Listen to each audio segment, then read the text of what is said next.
Islam. So I want to go over some history as far as it pertains to our history specifically. And the reason I want to go over it because you'll find out once you have both sides of the game down, you'll be able to explain it to other people more clearly. Because people that's vibrating lower or just don't know about this information, they're going to come at you with like, all right, what about this? So you telling me this? What about this? You know what I'm saying? And you want to have something for that, but not emotionally. You always want to be like under control. You don't want to respond to them like irate. You know what I mean? It just helps them digest whatever you're talking about better. You know what I mean? When you come at them level-headed. So I'm gonna read through a book called Babylon Timbuktu. This author, he's not a conscious Moor. This author's not a conscious Moor at all. His name is Rudolph Windsor. So the language in this book is colorable. He's using a lot of colorable language. But based on stuff that we have digested from other people, Asir, Taj, we can pretty much see where he's coming from. But at the same time, we want to dissect this as if we're scholars. So we're going to dissect piece by piece the colorable language and why it's colorable. Right? Not just saying it's colorable. We know it's colorable in the sense like, fill a little more too. We get that, but we want to take it a different place for them. Chapter 3, page 120, page 26. Yeah. Yeah, I'm just giving.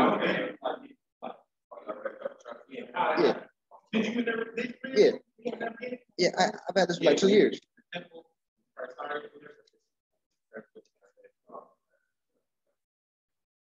Yep. So now this is chapter 3. Afro-Asian culture goes to Europe. All right. The Sumerians, the Babylonians, and Ethiopians were Black people. Now, when you hear this language, they were Black people. We have to bring in the etymology, right? So whoever wants to bring out their phone, you can look it up either Etymon online or you can go Webster, just look up Black.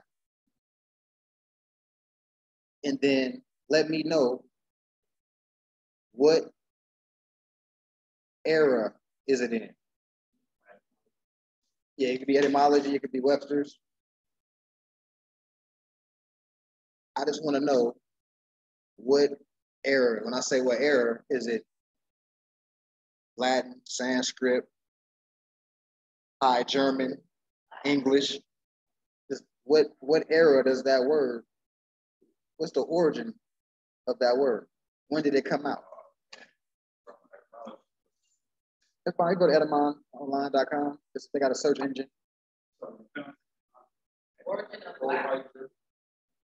Oh, High German, that's what you're getting?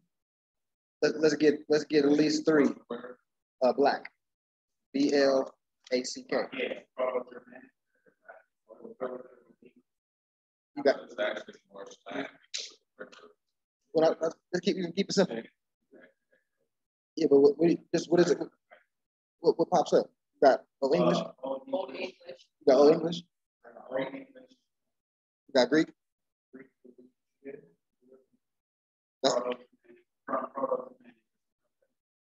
No, forget where it's from.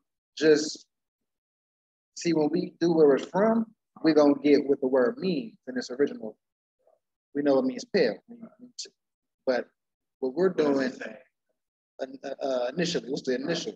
Like how it's used today? Old English. Okay, what you got? What you got?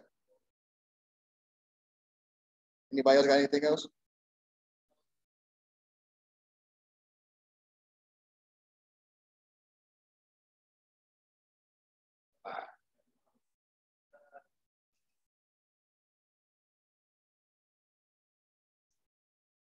So I got 2 Old Englishes so far.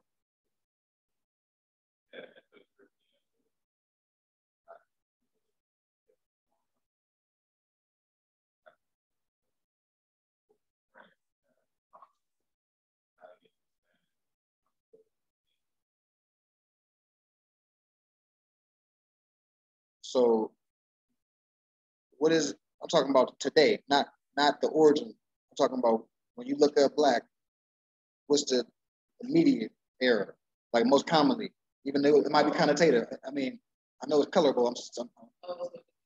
Yeah. Right. Right. Just keep it simple. Just keep it simple. What's it say on a regular? Does it say English, French? What does it say? That's all we're trying to do right now. So I got 2 Old Englishes. Anybody else?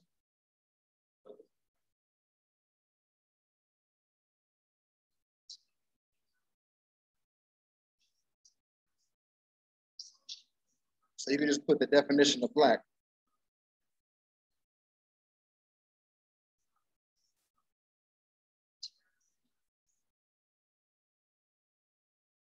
You got Ohio German?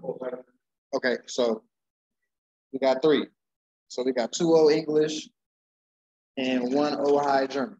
So based on that, the way this author is using this book, the Sumerians, the Babylonians, and Ethiopians were black.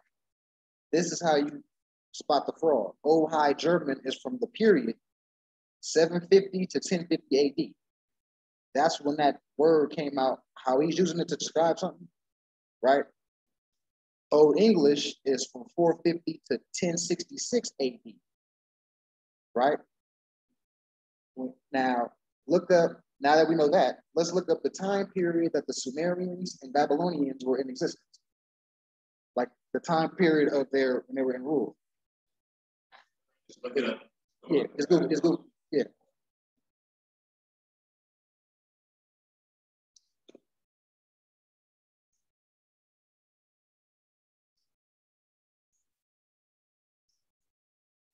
What time period you got? What it say? 311. BC though. Okay, so if Old High, the Sumerians, if we know the Sumerians and Babylonians are the same people. Now, if you're using a word that got created in 750 AD, because remember it goes BC, which it goes from big to small. Bigger the number, the smaller. And then we know AD, smaller the number, the bigger. That's what we're in right now, so to speak. So Old High German was after the BC period. So that's a corruption of language to say that the Sumerians or Babylonians were black, because this word didn't come out until years later, after. So the author either is doing it on purpose, or he doesn't know. But if he's a scholar, then he knows. Yeah. Right. So when you're talking to people, it's better to come more like this versus dealing with like trying to break up how they know religion or whatever, or how they're looking at stuff. You know what I mean? All right, so I'm gonna continue. They contributed much to the advancement of civilization because they studied astrology. They were capable of formulating many principles of astronomy. These black people were so skillful that they were able to divide the years into months, weeks, hours, minutes, and seconds. In mathematics, they developed the decimal system. The most famous of the Babylonian kings was Hammurabi. who ruled about 2150 BC. See, so now we got another date with Hammurabi. Does everybody know who Hammurabi is?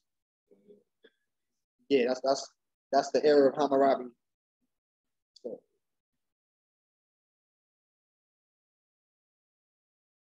anybody want to look up Hammurabi real quick? It's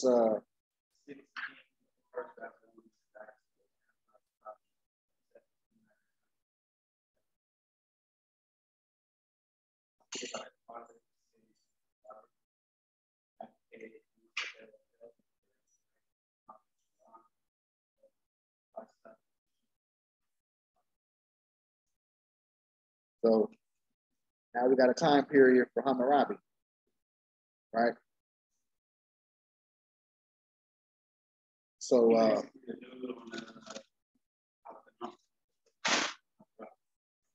oh yeah, the back. Yeah. Now the literature of the Babylonians is quite interesting. Long ago, these Black people wrote with a sharp instrument on clay tablets. Thousands of these tablets have been found, and some of them disclose a popular work known as the Enuma Elish, or creation epic. The show of how the world began derived from the Babylonians. So they show like essentially the Big Bang Theory. They carved that in clay to show like a symbolic, of how creation began. Somebody else did that too. Like I read that in another book. Where they did some of our people in another part of the world, they describe how the Big Bang Theory came about in like a carving. I think it was from, I can't think of the book right now. Did it come to me? But from religion to spirituality without. Yeah, talking about that, yeah. From there. Yeah.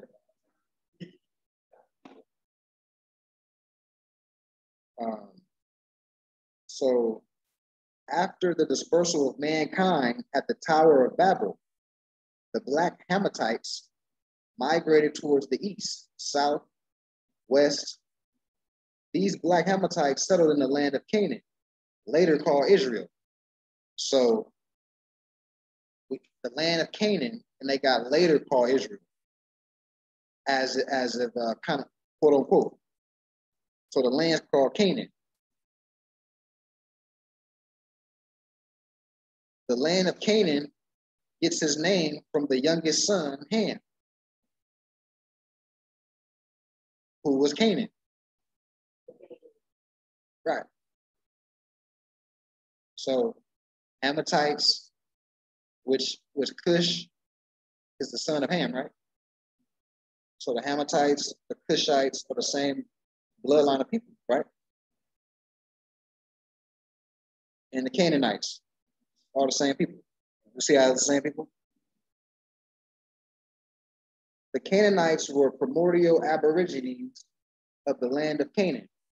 We may call them African because of their blood relationship with the inhabitants of the African continent. So that's another thing. When we say Africa, we know that that's what? Greek? Latin. The term, or Latin. All right. So this era of dealing with the Canaanites and the Babylonians is before the term Africa was even in the vocabulary. Wow.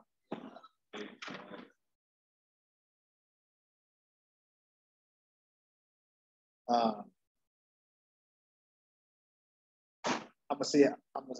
gotta test my skills to see how I can recap. I'm trying to do a recap for you right now, real smooth. So we touching a different angle of how to reach people that come with questions instead of getting at them like with the hostility or even having them get you frustrated, right? You attack it with the scholarship. And we gave an example. We started off with this book Babylonian book 2 by Rudolph Windsor. He's not a conscious Moor. So the way he's describing things, he's saying, for instance, the Sumerians, the Babylonians were black. So the way we just approach that right now, we looked up black, and the way they're using it, it's High German. We know what is derived. We know the original origin of the word. When you take it back far enough, it just means pale. But we're talking about how it's used in the context of author using it to describe something. High German, Old English. And since that's the case, it's a corruption because the era of the time that the Sumerians and the Babylonians were in existence, Canaanites, Cushites, etc., was more ancient than Old High German, because Old High German is from 750 to 1050 AD. And then the time of the Sumerians and the Babylonians was in the BC era. So that word wasn't even out yet. So we're attacking it on a etymology tip on how to, get your point across to people that may be halfway waking up. Just the history in general, having that down pat, along with the law today enforcing it, it goes hand in hand. So any type of question somebody may have for you, you're gonna have a point. Because 9 times out of 10 is gonna be towards some history. 9 times out of 10 with our people today, they're gonna be like, so you're saying, we didn't get shit from Africa? A lot of different stuff they're gonna hit you with. And you wanna be able to just, this is how it went down. Thorough, clear. They're gonna look back at you like, okay, you know what I mean? Yeah. And also the land of Canaan was later called Israel loosely. So Israel not like a land like that. It's not a nationality of people. That's Canaan, the land of Canaan, right? Land of the Canaanites, Hittites, all the same people. And we just discussed Ham, his son was Cush. So the Hammatites and Cushites, clearly the same, they're relatives, right? So when he divided the land between Ham and Cush, that separation, and that the Hebrews went one way, across the demarcation line, it's still the same, it's still relative still, right?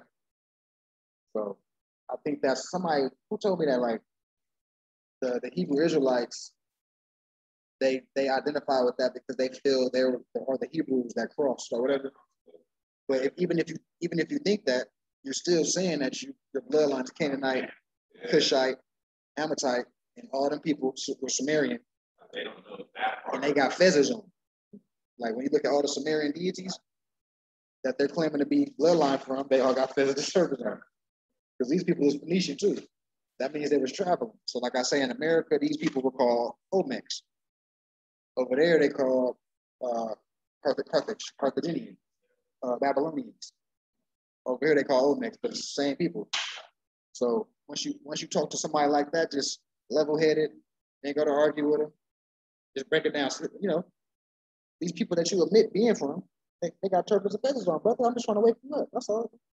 Cause we all need to unite at the end of the day. So you might as well unite under the truth.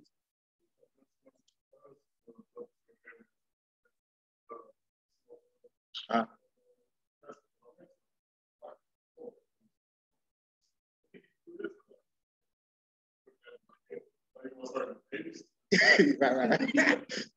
Yeah,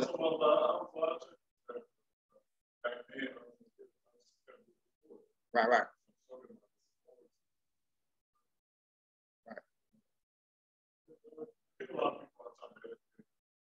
Yeah.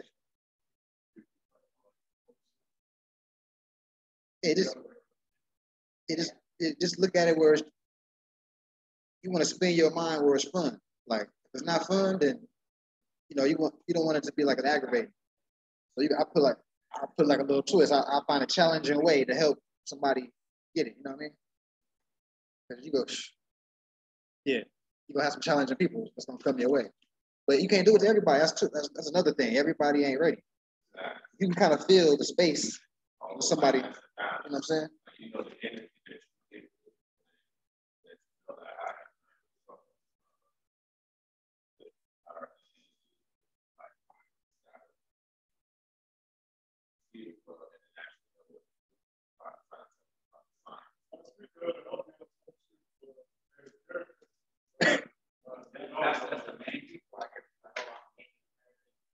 I just heard that at the Ethiopian spot by your house.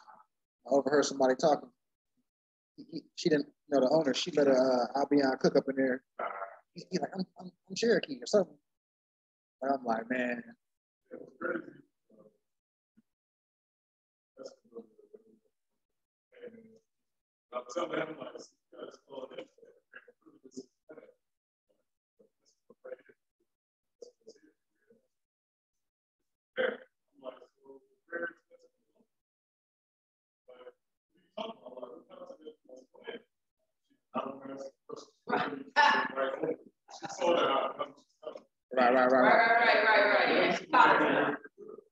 Right.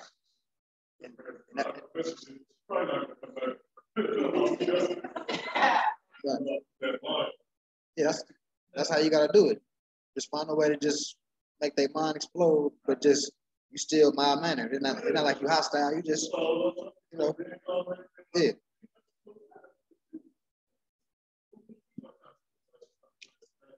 Yeah. Semantics. Right.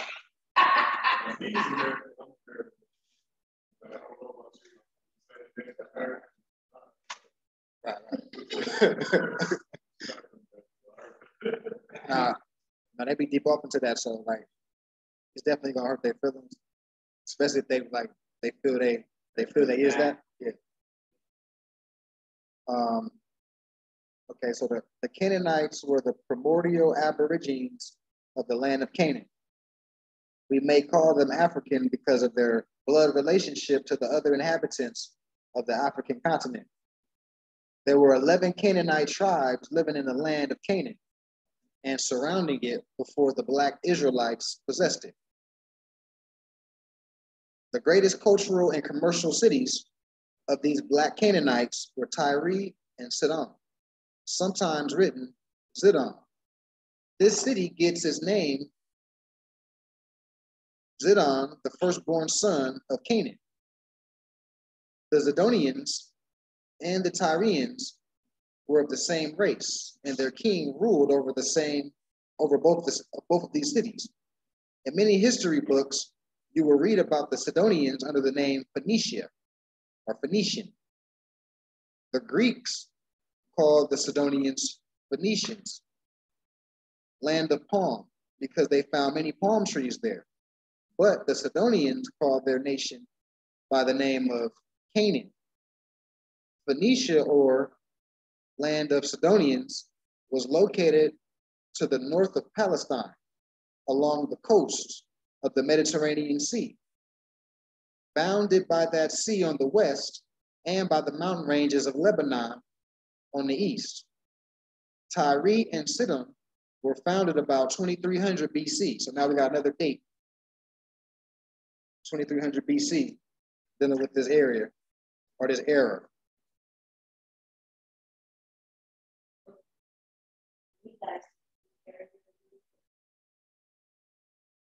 So before I do that, I want y'all to look up the era of the Olmecs.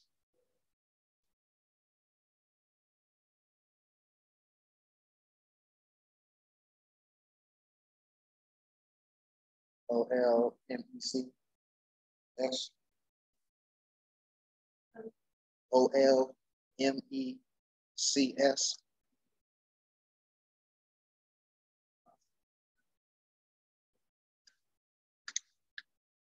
So now, let's all use some common sense, logic, and reasoning. If the Olmec period is 1600 BC through what, 3000 BC? 350 BC, right? Because remember, it gets bigger to smaller in the BC era. So if we're talking about the Cushites, the Hammatites in 2150 BC, that would be the same era that the Olmec civilization was roaming around on the planet too, right? And then another date, we got 2300 BC. Yeah. Now AD, it goes from smaller to bigger. So we're quote unquote in the AD era right now. getting bigger. Yeah. So now, to answer your question now, the significance of knowing the time periods and having that be firm in your mind, you won't get rocked to sleep by a foreigner's name for you, because it was many. And if you get caught up in that, you'll think these people were different people.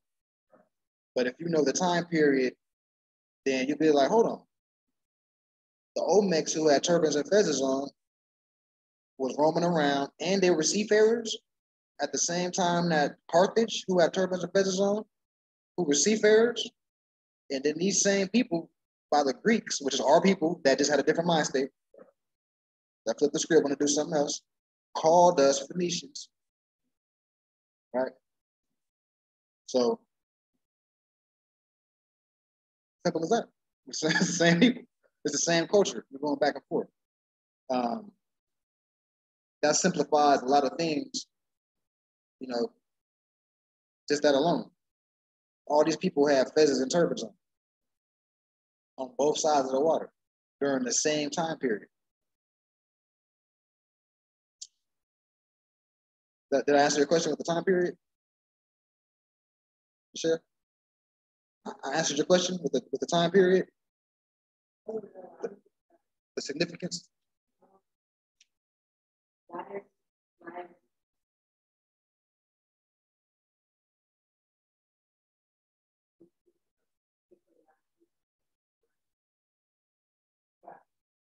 No, once you phrase a question, try your best to formulate a question or a couple of questions.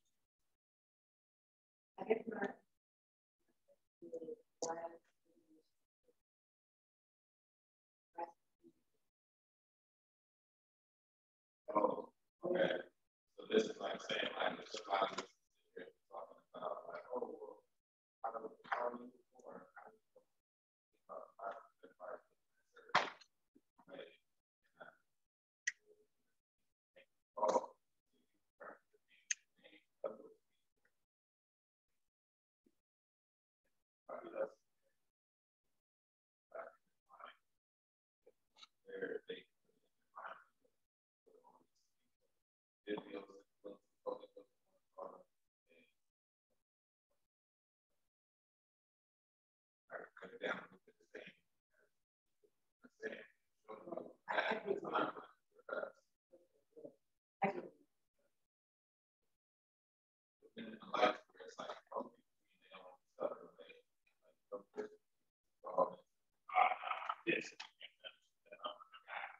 Yeah.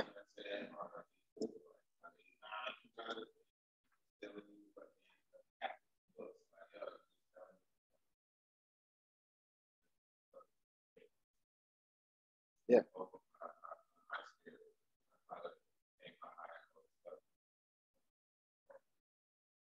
Yeah. And then too, like, you gotta look at the state and condition of our people, the mentality, and the things that we 9 times out of 10 that we're gonna have to chip away at, because we've been dealing with this. It's indoctrination with religion. So we're going to help them, we're gonna get on their page, because if they're Christian, they're gonna be talking about something from the Bible. And 9 times out of 10, these characters were Canaanite, Hammurabi, Cushite, because they're talking about a time period, you know what I'm saying, like Coraline. So we're gonna help them bridge the gap instead of like saying who version of religion is better. We're gonna help them look at it from statues, monuments, pharaohs. Not my opinion. We're gonna help them. Okay, you show Jesus. You Jesus. Okay, you know your Jesus was you know what I'm saying, was from here, tribe of Judah. You know, take him down. You know his ancestors. Walk down and show them, like, it's crazy because in their book,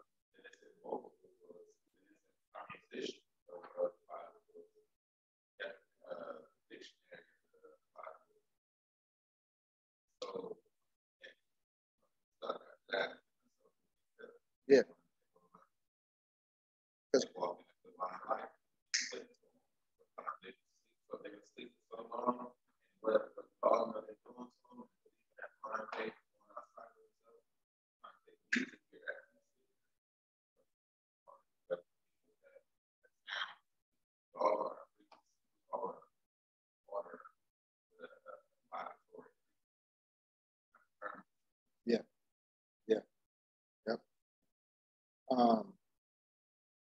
I'm gonna pick it up from these black people were page 27, the last paragraph.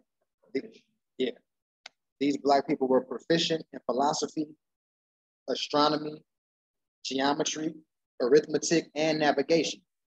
They had good harbors, which enabled them to navigate to distant lands, such as Cyprus, Sardinia, Crete, Rhodes, Cadiz, Sicily, Carthage, in North Africa near Tunis, Tangier, Ophir, and the Canary Islands. These Phoenicians were skilled also in metalwork, needlework, embroidery.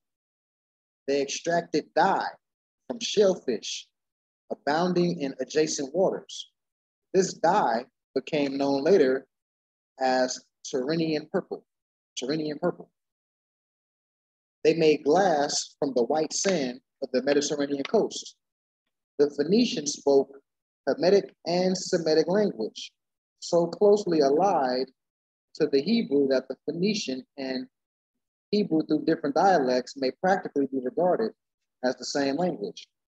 As it was previously stated, there were 11 Canaanite tribes: Hittites, Sidonians, Jebusites, Amorites, etc.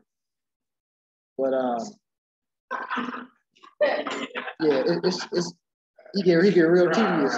Like, yeah. Yeah, you feel me?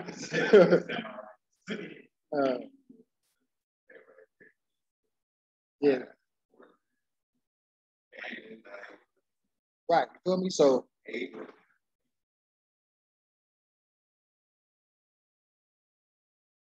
and 9 times out of 10, everybody from any religious background, they're gonna say Abraham was their God.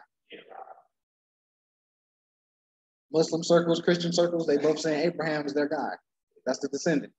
And we know, if you read the Kabbalion, Abraham got his knowledge from Hermes or Thoth. It was Egyptian adept. You know what I'm saying? So talking about Hermetic principles. So if Hermetic principles was taught to Abraham, that means he taught Hermetic principles. Right? So this is a conversation we can just have with people, just getting from different areas. You know what I'm saying? Because like I say, when you open up the Kabbalion, that's not even the first paragraph. That's like the precursor. They say Abraham got his teachings and wisdom from Thoth or Hermes, Trismegistus, whatever. Trismegistus, yeah. Tahuti, yeah. You know what I mean? So that's big right there. That changed the whole game on what this stuff really talking about. Well, regardless of how they saying it, he's saying he getting the teachings or the principles from. Yeah. It's kind of true though. It's kind of like a story, like a real person. They don't have no real wisdom. It's just a concept. Basically behind it. Yeah.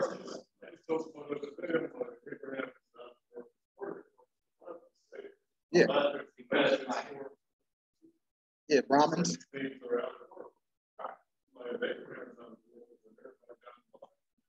Yeah. They did some mixing of, like, once you get, the King James versions and things like that.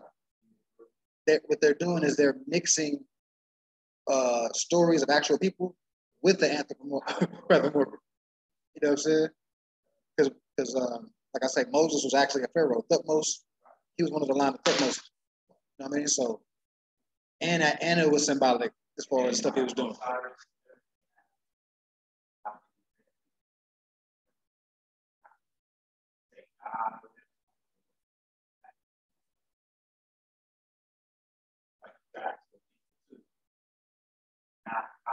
They're romanticized.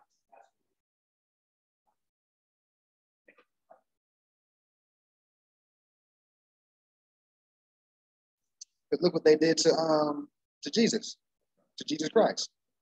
You know how many things they put into one thing? They took Christ. Jesus Christ. Right. That's one layer. Yeah. Because his name is Joseph and Joseph. it's like, you're like, wait a minute. Jesus. Ibn. Ibn. Yes. Yeah. So it's like, if you try to do, you call it Jesus, and Jesus, and then you're like, Christ, wait a minute. And you're like, who else related to Christ? Right. So that now, because these are questions that people. They said I came amongst my own people, and they were so that who was saying it was Christ? Now these are things. You know, these are things and questions that our people gonna be confused about. So, like I say, once we come to them and let them know, like, you come to the right place. You know, Jesus Christ. We're talking about the Christ aspect. We're dealing with deities of Hindu or people from the Maurya dynasty, which is still Kushites, right? Krishna, right? We're talking about the principle of activating, right? Pineal gland. So that story is mixed with his name. Then the Jesus is the Zeus. You know what I'm saying? Well, that's a planet, right? Jupiter. You know what I mean? So, and then it was actual, you know, now we go to Yahshua, it was actual men that what he did, his principle of being humanitarian, you know what I mean? And then we also know it means justice. It's codified meaning justice. You know what I mean? And you know, a lot of the things that happen, like dying on the cross and rising 3 days later, we already know these is astronomical things. Yeah, so see all the things they mixed.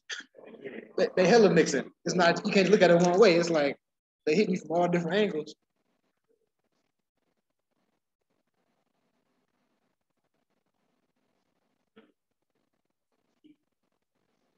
Remember that what's our boy back in the day, heavy set brother? From Negro to Pharaoh, I mean Pharaoh to Negro. Bobby Hemming. Bobby Hemming, right? He was saying, like, with the whole Prophet Muhammad thing, like, that's an order. Yeah, it's a priesthood. You know what I mean?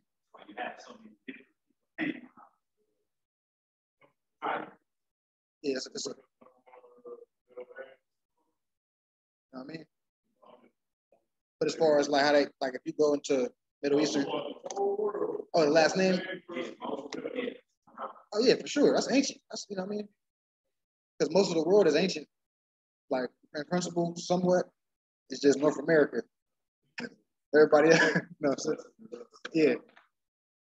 But yeah, that's a priesthood. And same thing with Jesus. Like that's a society. It's a priesthood too. It's a Masonic order. You know, the order of Jesus Christ. So yeah, Jesuits, yep. So it's just a lot of layers, man. But that's pretty much what I wanted to tap into as far as that is just the scholarship on just the mere level of words wasn't even in existence when they trying to put this on people that was more ancient than the word itself, you know what I mean? So you just simply break that down, Edamon online, search engine, put the word in, it's gonna say Dutch, High German, English, Latin, Sanskrit. And once you know that, now you know what year that word came out. Now it's different from taking it to the origin to see what the word really means. I'm talking about how they're using it in the text period, yeah, to describe something, describe a people that was more ancient than that word was even out. You know what I'm saying? So that's just another angle. So all you have to do is just master, like I have it written out right here, Old English 750 to 1050 AD, Old English 450 to 1066 AD, Old French 700 to 1300 AD.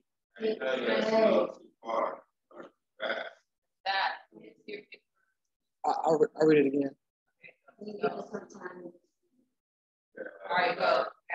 All right. No, I need y'all. I need y'all to tell me this. In the first one. Hey, the first one. Old High German. Now keep this in mind. This AD, when we're talking BC, once again, bigger, the dates get smaller when we're talking BC. When we're talking AD, smaller dates get bigger. So once again, Old High German, 750 to 1050 AD. Old English, English, 750. no, Old High German, 750 to 1050 AD. Old English, 450 to 1066 AD.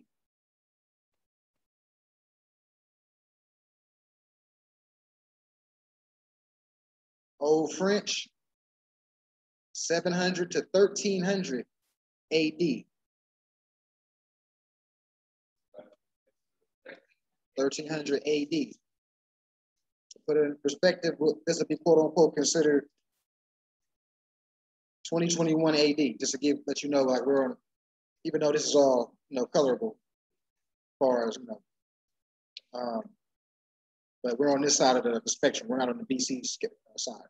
So now we're going to more ancient languages, Latin. We're done. I mean, yeah, it's pretty much that covers that whole period. Because as you can see, German, English, and French, they overlap each other. So now Latin. Now we're going back. We're still in AD, but it's early in the game AD. So Latin is 200 to 500 AD. And as you can see, it's older than Old High German, Old English, and Old French. 200 to 500 AD.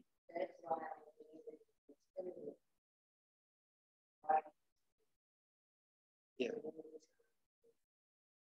You see where it's derived from once we go back. You know what I mean? Yeah.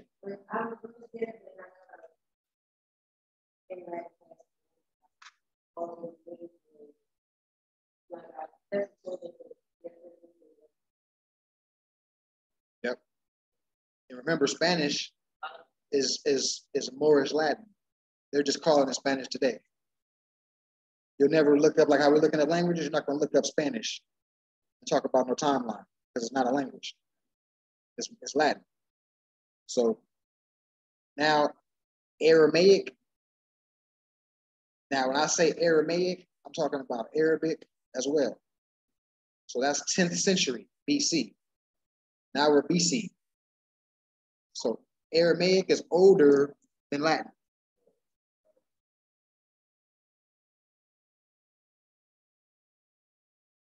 Yeah, 10th century BC. Now when you Aramaic, is it spell it? Oh, 10th century BC.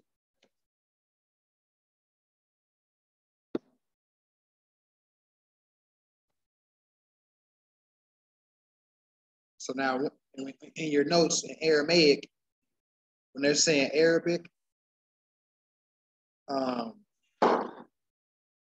unquote Hebrew, that's all in the Aramaic field. Now older than Aramaic, we have Sanskrit, which was the language we that's more like, I don't think it's oral. Sanskrit, is it oral? Sanskrit is oral and written. So that, I know that was the Hindu time. It's almost how they write it. It's not somewhat like Arabic. All of the languages are Sanskrit, Arabic. Aramaic. Yeah. So now Sanskrit is 1500 to 500 BC.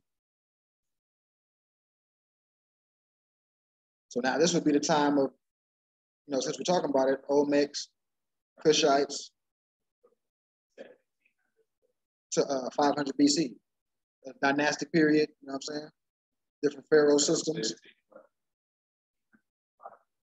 Yeah.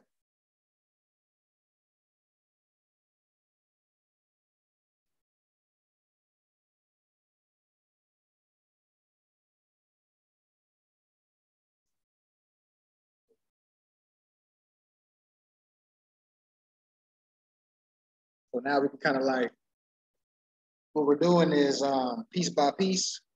So like I said, when I first got into this, I just got heavy straight on the law and things like that. So now I got a couple errors down.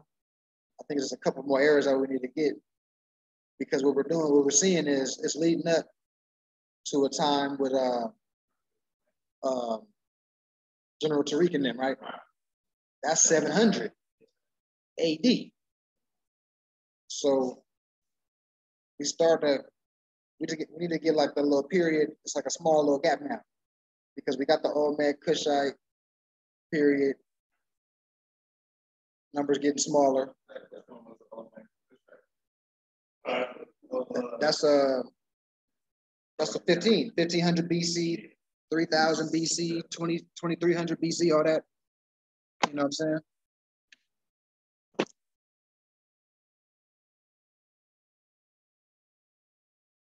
So now, as you can see, the numbers getting smaller. It's a little gap, but I do know once we pick up 320-ish, 325, we're dealing with Carthage. Is that the area that they call the Vatican right now, Rome? That wasn't Rome; it was Carthage. You know, a lot of the Punic Wars and stuff like that. We're talking about 300 AD, Nicene Council, 323, something like that. Dealing with Constantine. So now we get into that, and then it's like a little gap, and then 700, right? That now we got to unlock from the 700 to the 1400s. You know, Alan Deleuze, Portugal. You know, we just spreading everything. So there's a couple gaps that we just need to get more clear. We can kind of actually run down the whole account. You know what I'm saying? All the way to the treaty, 1700 time. You know what I mean? So let me go into, I'm gonna jump back until anybody got any questions before I jump into where we last left off with this? Sultan of America? Pretty clear?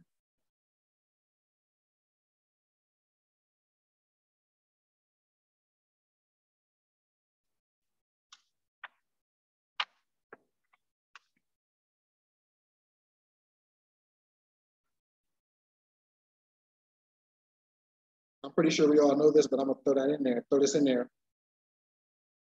If you look up Delaware Code, Title 29, Sovereignty and Jurisdiction, it talks about the Lenape Indian tribe, how they formerly were known as Moors. We all familiar with that? The Title 29, Delaware Code.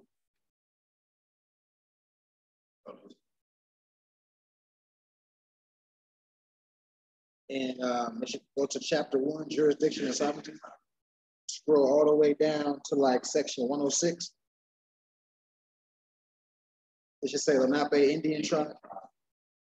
Now, it should be subsection 1, 2, go to 4. It should say tribe was formerly known as Moors. It's staying 106, but it's like a subsection. It's the Moors, yeah.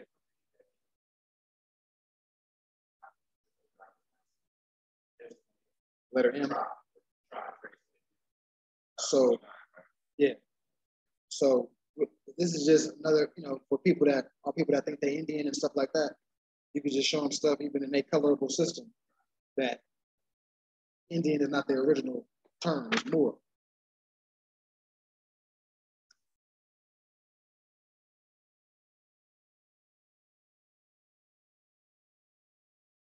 You know what I mean? All right, so now that we got the time period, we're jumping to 17th century or 1600 something, right? AD. We're jumping forward in time. All right. And now we're in the 1600 AD. That's what period we're jumping to.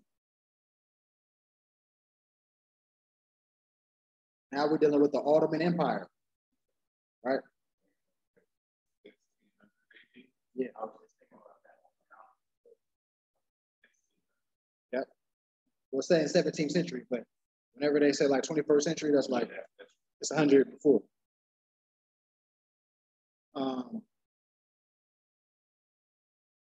Yeah, so we're dealing with the Osman. Once again, is a clan of a Moorish family. Oh, yes. Yeah, Osman. but they loosely refer to it as Ottoman, depending on what dialect you're using. So now this is a book called Ottoman North Africa and the Dutch Republic in the 17th century and 18th centuries. The Ottoman, I mean, not the, just Ottoman North Africa and the Dutch Republic in the 17th and 18th centuries by Alexander H. de Groot. Yeah. Alexander H.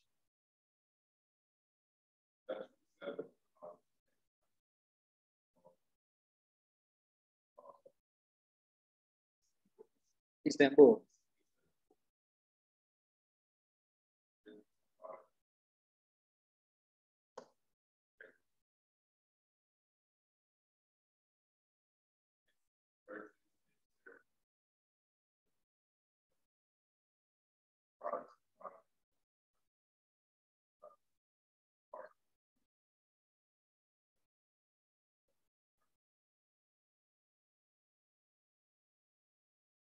So Istanbul was the capital of the Ottoman Empire. When Rome had it, they called it Constantinople.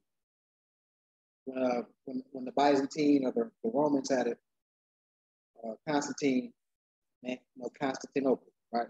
So Muhammad, one of the sultans, Muhammad II, shut down Constantinople, and that was 1450-ish AD. Islam. 1450-ish. You know what I mean? So you see how it's starting to close the gap. So Muhammad II shut down Constantine and the crew, renamed Constantinople Istanbul, 1450-ish. All right, so now, once again, we're dealing with the Ottoman, North Africa, and the Dutch Republic in the 17th and 18th centuries.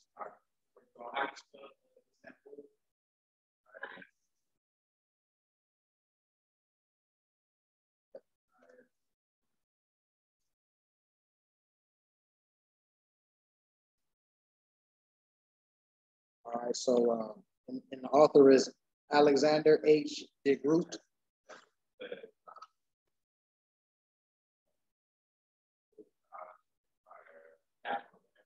Yeah.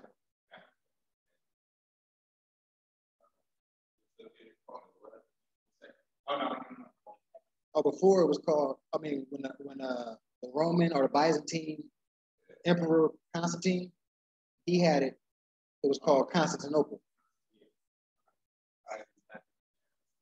Yeah. Then Muhammad II shut that down. It was called Istanbul after that. Now, today, that's really the capital of Turkey, right now. That's another thing, the Turks. The group.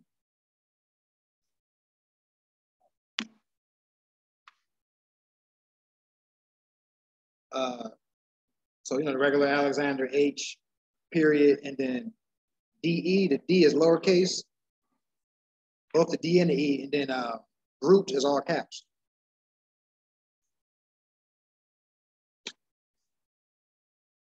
All right, so the war against Spain caused the Dutch to extend their navigation and trade into the Mediterranean. This, in its turn, led to direct contact between the Ottoman governments of Algiers, Tunis, and Tripoli in the early years of the 17th century, or even earlier than that. In any case, the relations with the Turks of Barbary, so see what they did there? The Turks of Barbary. We all know what the Barbary is, right? Anybody unclear of Barbary? Barbary. So when you say Barbary states, right? So Khalifa society, by definition, is a Barbary state. Everybody clear on that? So the Turks, so if they're saying the Turks of Barbary, who are the Turks? So Turkey is a Barbary state, right? That's connected to the Moroccan Empire, right? So you got to catch little stuff like that. Like, that stuff fly over people's head because they, yeah. Yeah. Yeah. Yeah, Western Mali. Tartary. The Barbary and Tartary. All under the Moroccan Empire. Yeah. So the Turks of Barbary date from before the Dutch established their links with the Sublime Porte in Istanbul in 1612.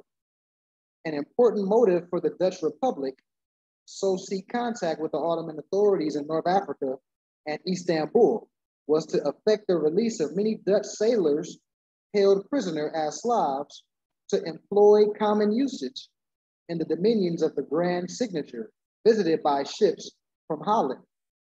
The first move to establish relations was made by the States General in The Hague.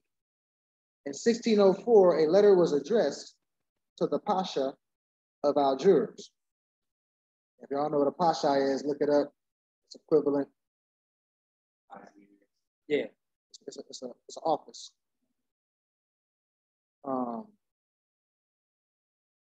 A group of Turks, Muslims, found aboard a Spanish galley squadron captured at Sulis in Flanders in 1604 was set free without ransom to be paid and sent home, i.e., to North Africa, accompanying a letter as a token of goodwill. The Ottomans were requested to make a reciprocal gesture. Islam. Peace. So the Ottomans were requested to make a reciprocal gesture, liberating the Dutchmen in their keeping. France was at war with the province ever since 1610, constantly in conflict with Spain, and now with England as well, since the attack by a squadron commanded by Vice Admiral Sir Robert Mansell. Not surprisingly, the Bellerbey and Divan of Algiers, everybody know what a Divan is? Divan? So a Divan, so the term will be Imperial Divan. That's the whole cabinet. So the cabinet got branches. So like the United States government, they'll call it the Bureau of Indian Affairs, the Bureau of Homeland Security, Federal Bureau of Investigation. Yeah, Better Business Bureau, right? These are all departments in a government. So, and by the way, they copied our style of government, by the way, they just called it that. But it's called the Imperial Divan. And we had the Department of Treasury, whatever department it is. So you get the point, the concept? So when they say Divan, it was part of a government. Or it's really called a cabinet or a department or cabinet, whatever you want to. Lost my spot.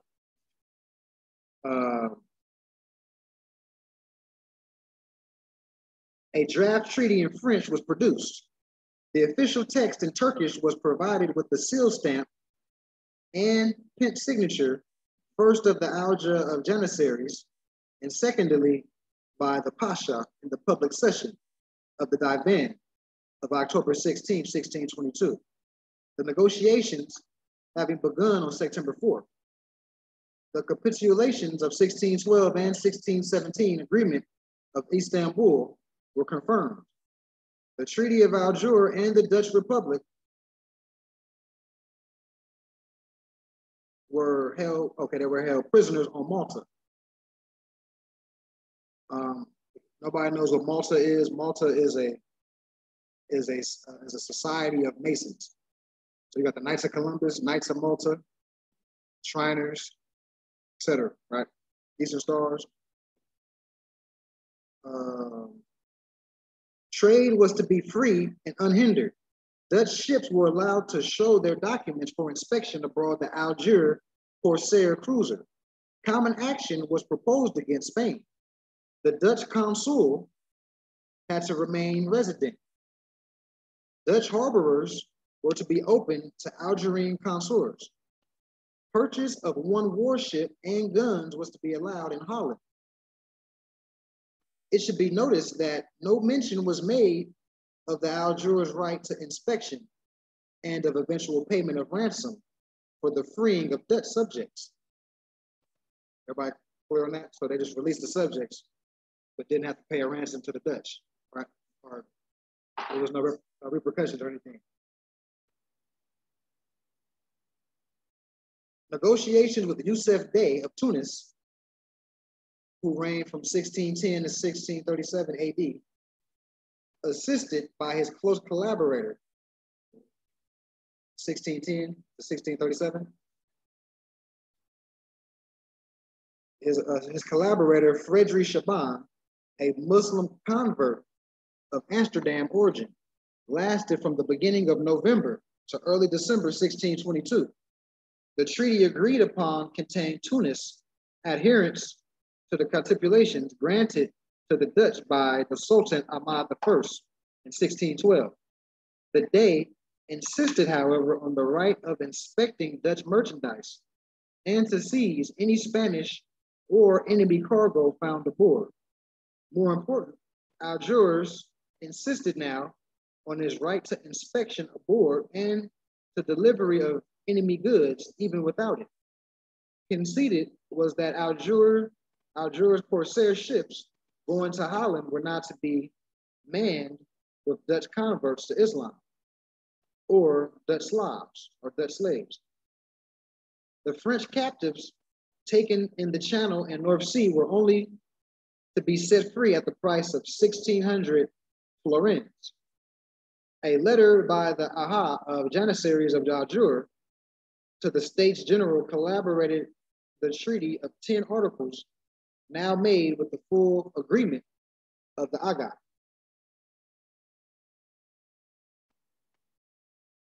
This man put Arabic in here. I don't know why he did that. I ain't speaking full Arabic. All right. So look, we're going, now we're in 1631, 1635. That's what period we're about to start talking about now. So the Moroccan French Treaty, 1631, 1635. 1631 and so two separate, not through. And if something happened in 1631 and something happened in 1635. Moroccan French Treaty. Yeah. Now remember, there's nothing called the United States yet. Right. But Moors is entering into treaties.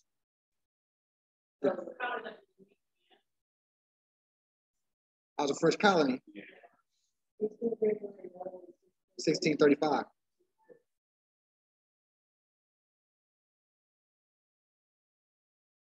So now you can look that up, like on Google, it'll be called the Franco-Moroccan Treaty of 1631. So the Franco-Moroccan Treaty of 1631 was a treaty signed between France and Morocco in 1631. The negotiations were handled by Admiral Isaac de Razilli after numerous discussions and encounters due to the problem of pirates from the harbor of Sao. After being able to enter into negotiations with Sao in 1630, Razilli purchased a quantity of French Slavs from the Moroccans. Razilli visited Morocco again in 1631 and participated to the negotiation for a Franco-Moroccan treaty. The treaty gave France preferential treatment known as capitulations or preferential tariffs, the establishment of a consulate and freedom of religion for French subjects. Are we clear with what's taking place with this treaty? Run it back. Shall I run it back? Yeah. So the Franco-Moroccan Treaty of 1631 was a treaty signed between France and Morocco in 1631. The negotiations were handled by Admiral Isaac de Razilli, that's the French side, after numerous discussions and encounters due to the problem of pirates from the harbor of Sai. So we was taking their stuff. Yeah. Right. Because it wasn't robbing them just like that. It was because we had different, they're supposed to pay us tribute on a timely fashion. They're supposed to report to us. Yeah, and they'll be delinquent. So, you know what I'm saying, we come get it. So based on that, it was a treaty. After being able to enter into negotiations with Sal, which was a Sal, S-A-L-E, with the apostrophe over the E, is a Barbary state, if y'all didn't know. So this Barbary state was giving France the blues in the 1630s. So based on that, it was a treaty of some sort. So Razilli purchased a quantity of French Slavs from the Moroccans. So the French admiral is purchasing French Slavs from us, the French slaves.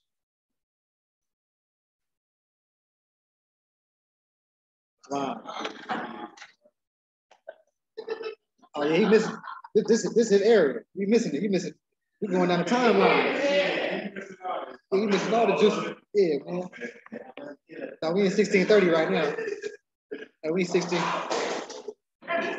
You good? You good? You made it look smooth. It's smooth.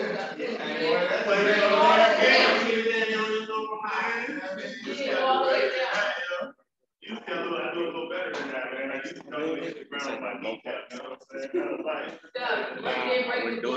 oh, no, man. In the glass. Yeah.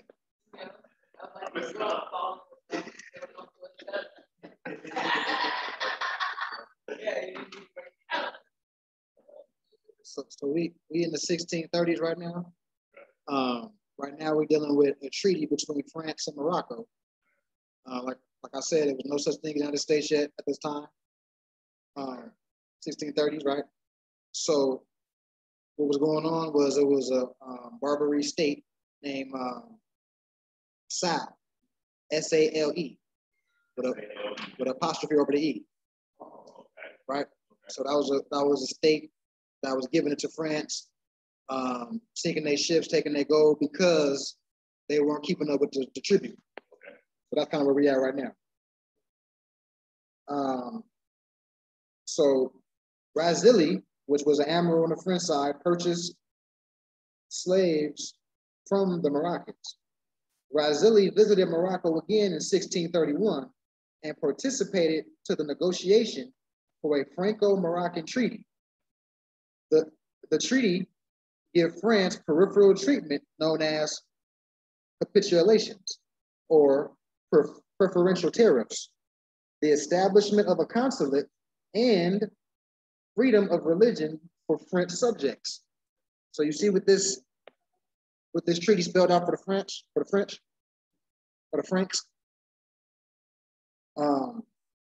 So now they got certain things they didn't have before. They got a consulate, which means they got international representation. You know what I mean?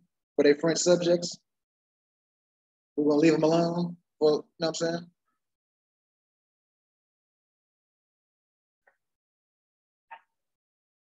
Right, we let them be. You know what I'm saying?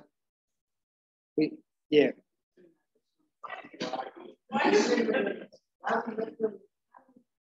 Because see, these practices were happening on the Barbary and Tartary side. Like Genghis Khan was doing the same thing. Like he'll rule and allow you to do whatever you want religiously.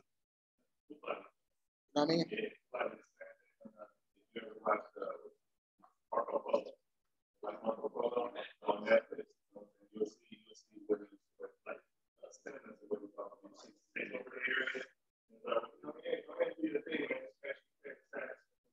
Yeah. And on the Barbary side, all these people are still Moroccan dominions. You can do whatever you want. If you look up any sultanate, you can be Christian or Muslim, but you still look at a Moroccan dominion, because that's different from citizenship and international law. Your religion is not international law. It's too, you know what I'm saying? So even back then, you can do whatever you want in your house. When you come outside, what's your status? What's the politics? You know what I mean?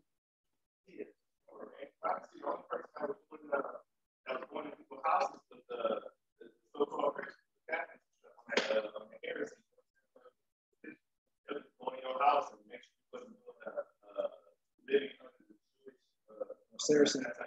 Yeah.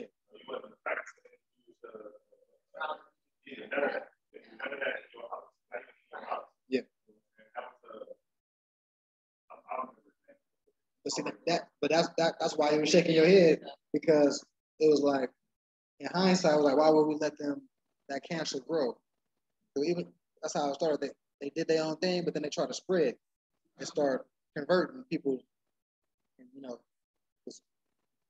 but remember, these are our people. These are our people. Looking in the same tone as me and you. Everybody in here with the mind frame of Catholicism. It's that standard too, though, as far as like we gave you the ability to practice, not to set that tone for everybody else to play. Right. But that's not what happened. Yeah.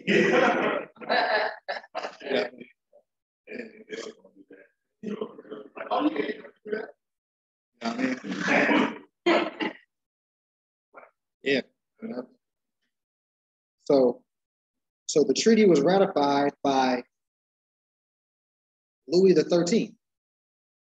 So we hear about the Louis guy in different, Louis Vuitton, the drink, you know what I'm saying? We hear about him, but now we see the details, you know what I mean? And if I'm not mistaken, this is all pre-Napoleon. Yeah. It's around Louis XIII. Napoleon was like 18. So now, analyze what's going on in France under all the Louis and all that, and then analyze what's going on with France under Napoleon. And you're going to see the deception.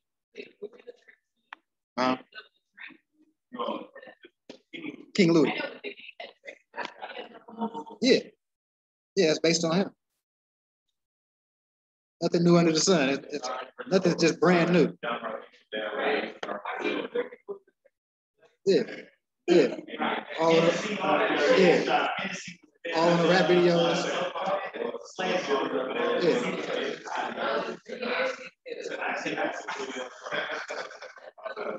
Yep. So King Louis ratified what I was reading earlier. What was going on between the Admiral Isaac de Razilli and our Sultan. I guess he got the successor for Razilli was King Louis XIII, and they got ratified in 16. No. Admiral Isaac de Razilli. His successor was, because remember, Louis whatever the number, that don't be their real name. That's just when they get elected, they're whatever. You know what I'm saying? Same thing with the Pope. Benedict. Nah.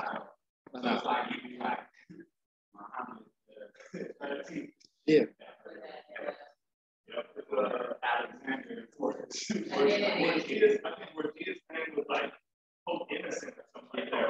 Yep.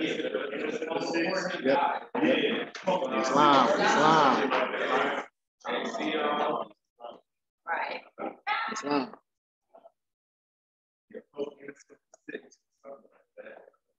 So it'll be an office. It's an office. So it's getting a little clearer. You know what I mean? The historical accounts get clear.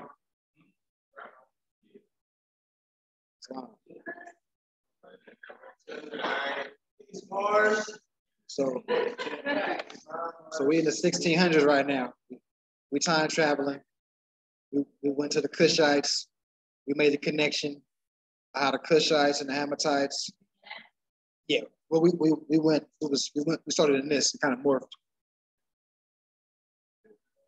Yeah.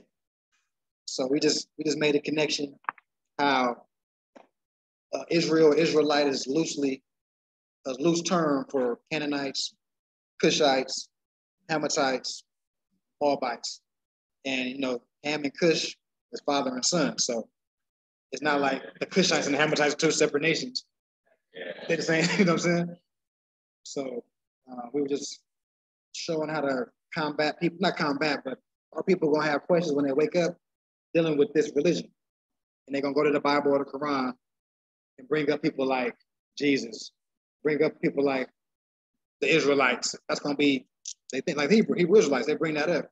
But we just showed how all these people that they're claiming to be, if they're claiming to be Israelites, that means they're claiming to be Canaanites.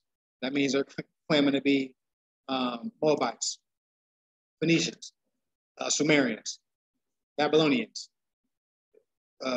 Carthaginians. You're claiming, and if that's the case, there's stone heads of, because the Phoenicians on this side of the water, the Cushites on this side of the water are called Olmecs. The Phoenicians on that side of the water are called Carthaginians, Babylonians. So once you get that, on this side of the water, the Phoenicians are Olmecs. On that side of the water, they're called Carthaginians. Same fezzes and turbans on the statues. Obviously, the Olmecs got turbans on. And we look up the Sumerian culture over there. No, they're Olmecs over here. They're Carthage and Sumerian over there. Yeah. What they promote is the Middle East. But we know that's really over here. I'm just, the people that, quote unquote, Middle Eastern people, they're going to think over there. So we're just going to connect their mind.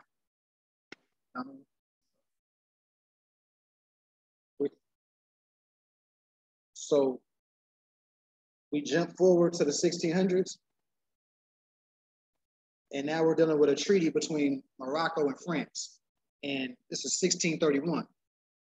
And we're saying that there's nothing called the United States at this time. They came in 17-something, right? 1770-something.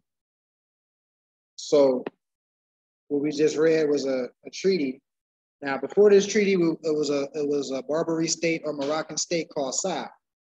We were sinking the French ships, stealing their gold and all type of stuff because they were supposed to be paying us tribute in a timely fashion. So since they was missing payments, we would just see their stuff, see their ships, take all their gold, whatever belongings they had are valuable, keep it going.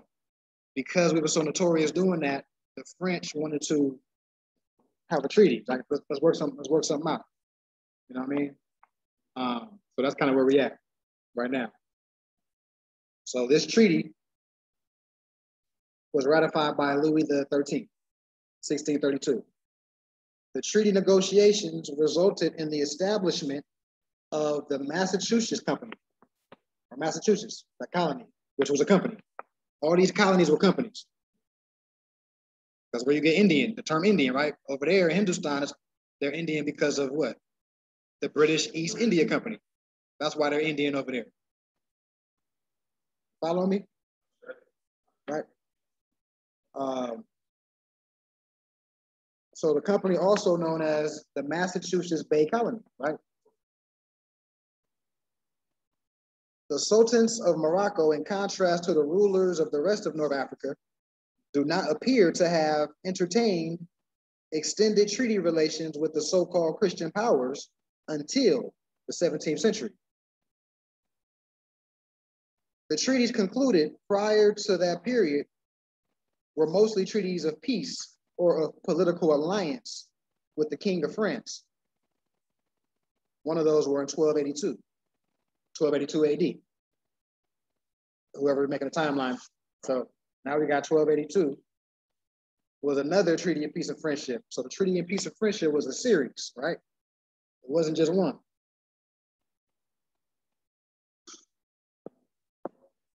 1282, and then another one with the kings of Argon.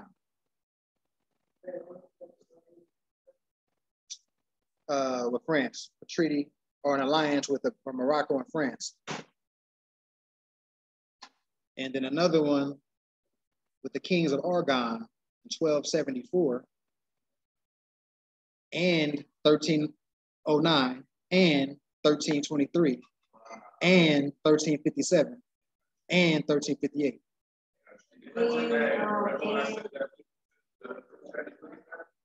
Which one?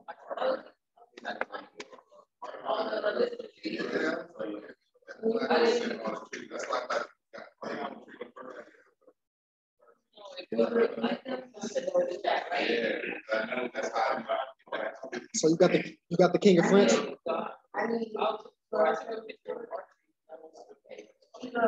King Aragon, Aragon, and now it's gonna stay on Aragon 1274, 1309.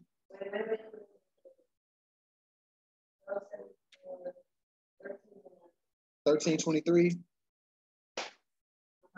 1357, and 1358. Now it say except for the commercial treaties concluded with the King of Majorca in 1339 and with the Republic of Pisa in 1358. Islam.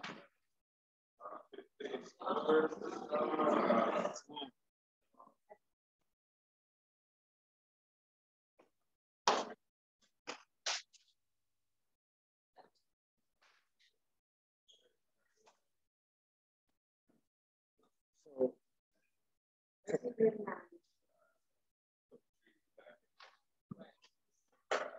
1358 was the last. All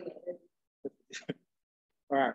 So there seems no doubt that attempts to carry on commerce with Morocco were frequent, but these commercial operations appear never to have developed to any large extent because of the widespread piracy and the harsh treatment frequently suffered by Christian traders at the hands of the inhabitants of Morocco.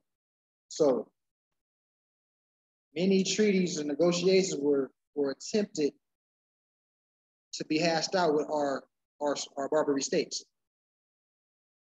Even though that was the case, our people were still sinking their ships, taking their gold, and actually not honoring the treaty. Like certain sections of our people was like, fuck that, nah, we still gonna sink.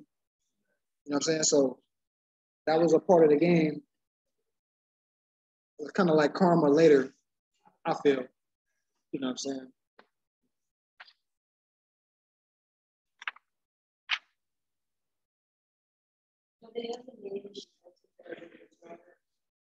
During the 13?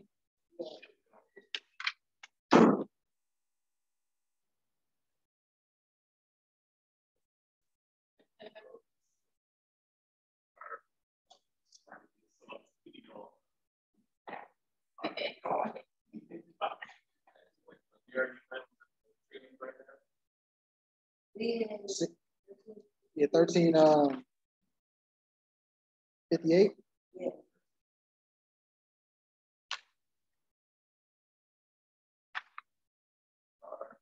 So just all you gotta do is say what was the Moroccan Sultan of Boo on a Google, and you can go down.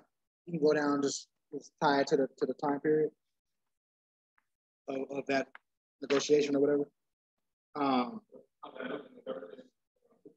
At this time, we're dealing with France, and like I said, there was no United States back in this time, and the reason for the negotiation. Now, keep in mind these treaties were more a sense of urgency for the Christian powers, because how we were raiding them, we controlled the seas.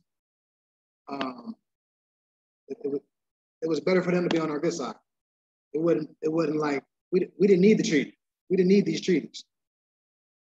We were just being humanitarian to an extent. To some, you know what I mean? Yeah. You know what I mean? All right, so the treaties concluded during the 17th century, because as we know, Treaty of Peace and Friendship, 1786, and then another one was 1831 or something. I think that was the last Peace and Friendship Treaty, 1830 something. All right, so in the view of the factors which had impeded the development of commercial relations, it is not surprising that in the first comprehensive treaties of commerce concluded by Christian powers with the sultans of Morocco, attempts were made to include two types of guarantees. Guarantees relating to commercial rights, as such in particular, freedom of commerce, and guarantees relating to the personal safety of traders, right? Because we kept bombarding and sinking them, right? So these are the things they wanted in writing, that we would no longer sink their ships, take their shit, like, you know what I mean? France, which already maintained a permanent consul in Morocco during the 16th century, was the first foreign power to obtain comprehensive commercial treaty with the sultans of Morocco. Two treaties were signed on September 17th and 24th of 1631. Huh? Yeah.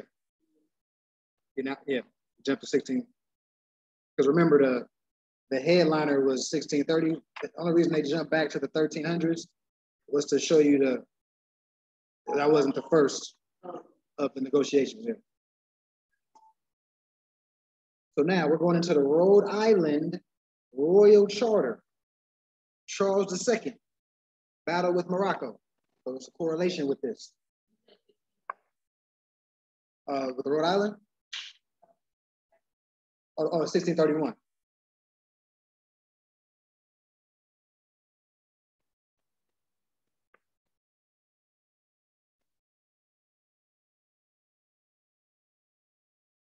So now we're dealing with Rhode Island.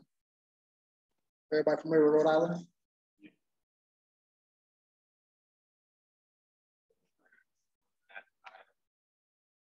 Yeah. So this is how this colonial state, which we know was 13 colonies, this is one of them.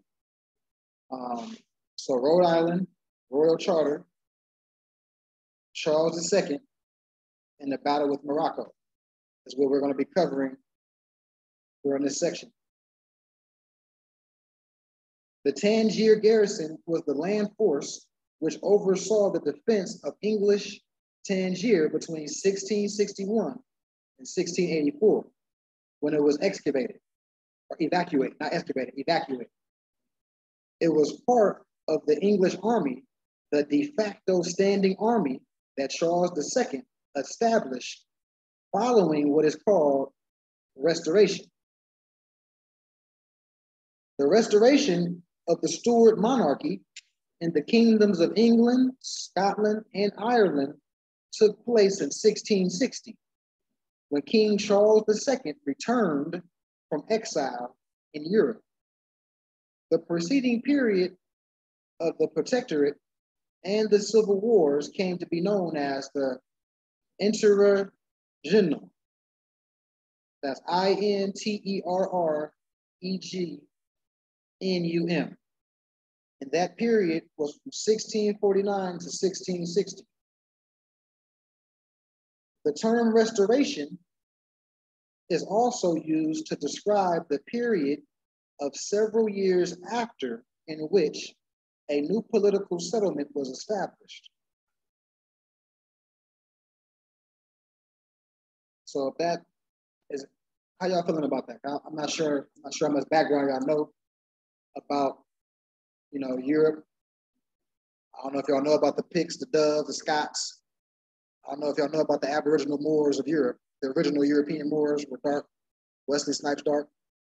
If you didn't know about that, this might be confusing because they're talking about a reconstruction of Christian power in Europe. It's reconstructed because in its original sense, the original people weren't practicing the Christendom in Europe. So that's what there's a change. They're switching it up right now. All right. Christian, how it's practiced. Yeah, Holy Roman Empire, Christian, Catholicism. So we know when we was, our Christians, it was a Christian activation of the pioneer and stuff like that.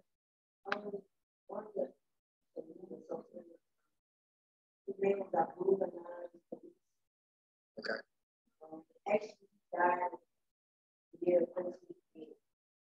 You live long, huh? That's a long life.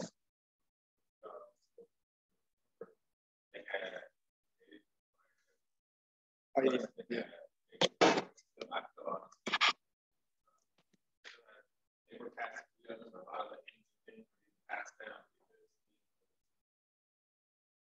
Hear how they thousands of years, stuff like that. Because they already used the spiritual realm. Some of the spiritual realm is still activated a lot of that. Yeah. It's like once our third eye is closed, stuff is wide. Right. So it's like they still had like energy coming a lot closer than time. Yeah, more trees around. Yeah, more trees. More. They was more conscious of. They wasn't in the Matrix. Trees yeah. Back to the stars. Air, water.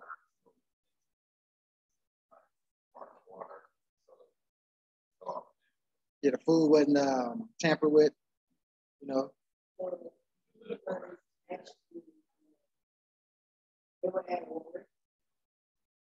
France.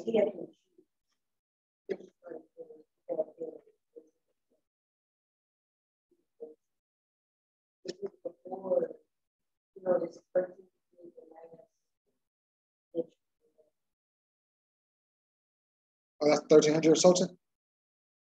And you said he fled. That Sultan fled.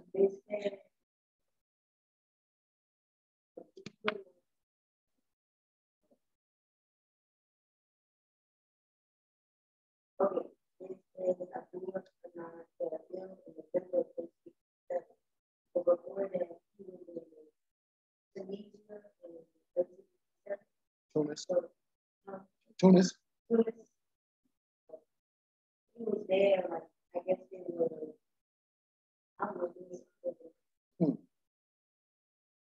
That it's always something to go dive deeper into. There's a bunch of stuff out there that we can dive into, get the specifics, and write a book on it, actually. Because that's really what it's about, like taking something like she said and just cross-referencing it to death. oh, so he's trying to take, I'm sorry, he's trying to take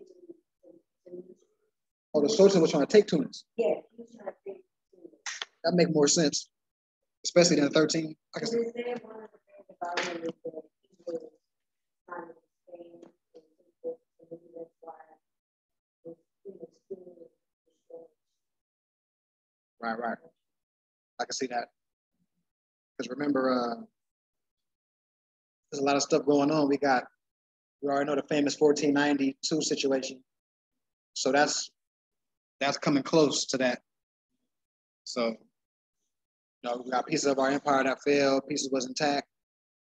Traders, not traders as in merchants, I'm talking about traders as in sellouts. A lot of stuff going on,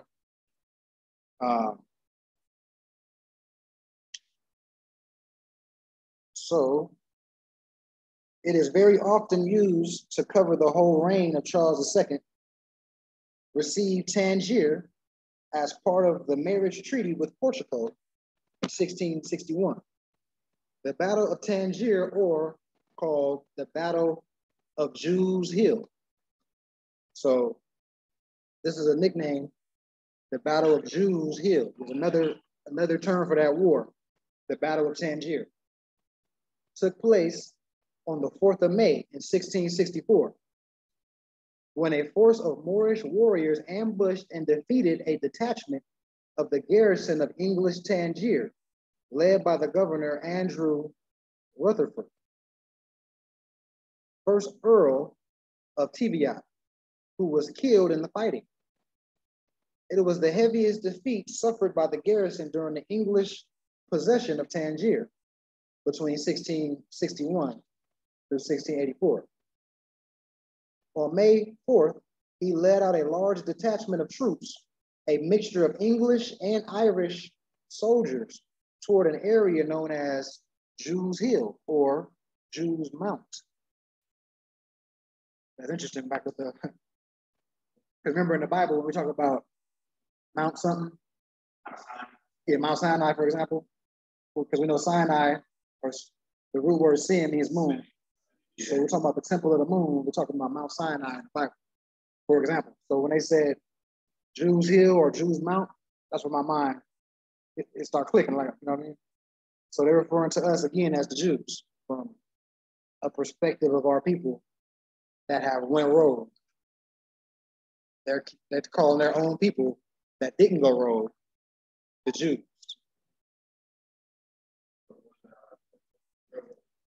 Yeah, right. It is generally believed that Teviot intended to gather stocks of stone, timber, and materials, although it has alternately been suggested it may have been a foregoing expedition, or that Teviot intended to cut down some brushwood that Moorish forces had used as covering during their attacks on Tangier. Once Teviot had crossed Jews River, he encountered around 3,000 Moroccan warriors. The English forces rapidly attacked and drove them off. They pursued the fleeing enemy, but it quickly became apparent that this was a trap, as a much large force was waiting to ambush them. The broken terrain was ill-suited for the British to form their battle ranks, and the engagement quickly descended into hand-to-fighting, in which the English were overwhelmed by a sheer weight of numbers. Teviot attempted to rally his men on the top of the Jews Hill. Only around 30 of the 500 who had marched out escaped back to the safety of Tangier. As happened in other attacks by the Moroccans, the corpses of the English killed were mutilated. That was hard to paint back then. Following Teviot's death, command developed on his Irish lieutenant governor, John Fitzgerald. Pressure on Tangier weakened due to political developments elsewhere in Morocco.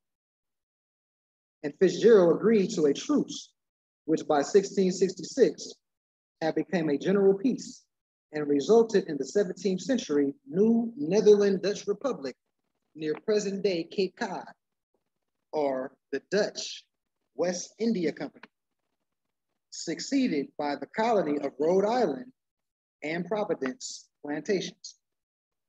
So all that right there was that's how the inception of Rhode Island, Providence, that area, right? We already know about how Virginia and Jamestown, that colony got established, right? We already clear on that? You got that down, right? That's in Moorish tactical. I gave that little, anybody not clear on how Jamestown got established? Everybody clear? All right, so that's 2 colonies now. And now we already know that these colonies will become 13, right? Later in the game. And we know that they're going to detach from their crown later in the game. Declare their independence, right? And then we also know that they wanted to enter into a treaty with us at that time.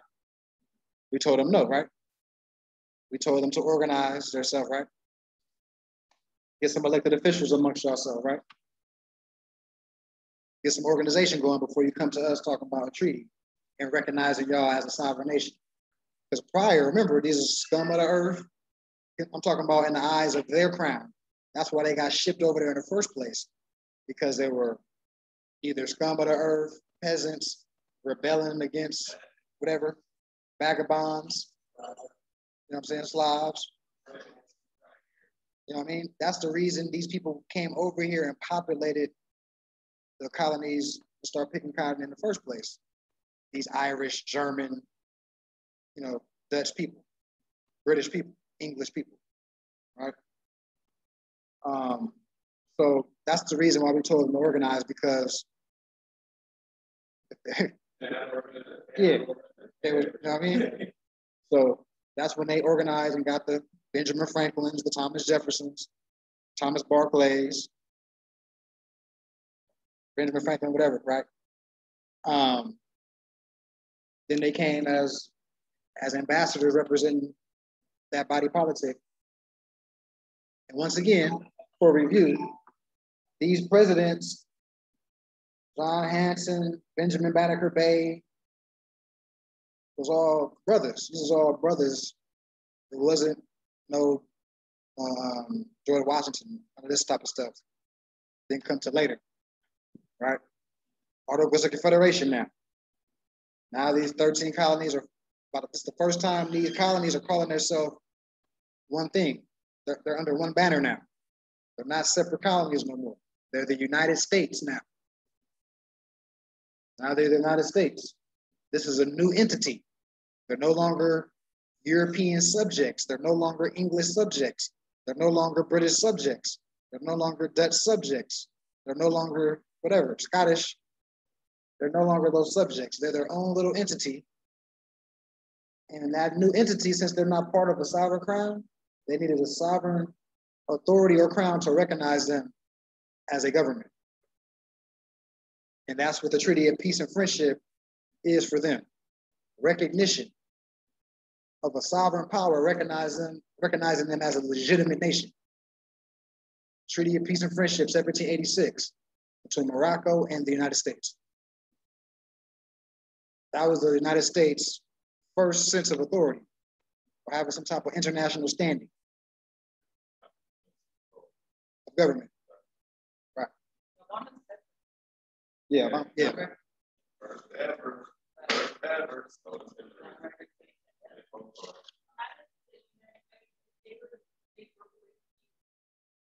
Because our own people came with them. These guys, so they came with us. They were pretty much more there for here, trying to allow them to establish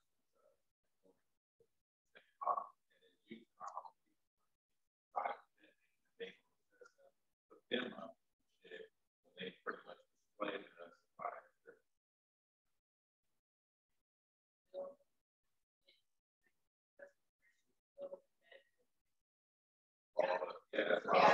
that's why all those ships. But see, yeah, it was, well, let's do the math. Let's do the math. They broke away from 1770 something, 77, and then they got back in bed with them when they killed Lincoln, 1860, 68, 69. They back in, no, act of state, 1871. 1871, they back in bed with them, because that's when they became a corporation. And now all of a sudden the capital is Washington, D.C. and not Philadelphia.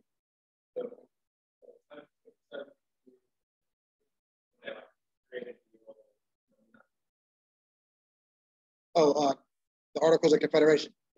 That was the beginning. Articles of Confederation?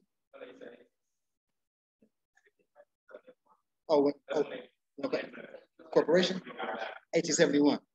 You look up the Act of 1871. And it's going, that's the United States corporation papers, like their articles of their filing or whatever. But see, to the general public, they still was coming out making appearances with suit and ties and making presidential addresses. Nothing changed. It was just behind the scenes, a corporation. Yeah.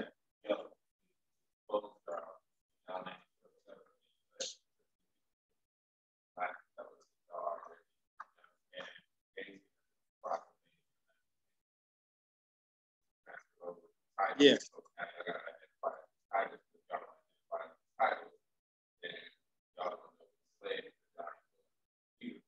Lost, but they ain't gonna tell you that, so they ain't gonna tell you that. Yeah, most of all the assassinations, you can look at them as like markers. Like after Lincoln, United States a corporation. Kill JFK, they buried the gold standard. You know what I mean? Yeah, now it's the Federal Reserve and all this stuff. Federal Reserve notes. Like,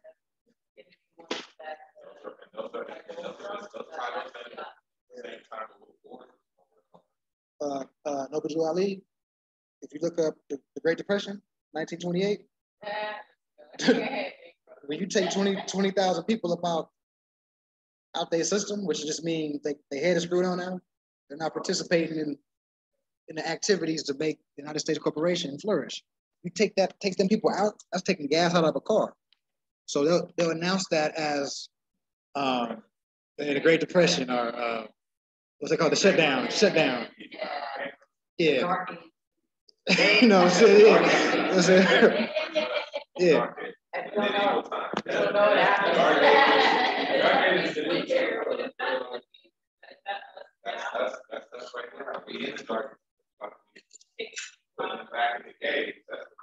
It's just really the Renaissance. It's the Renaissance. It's Renaissance part 2. We're waking people up.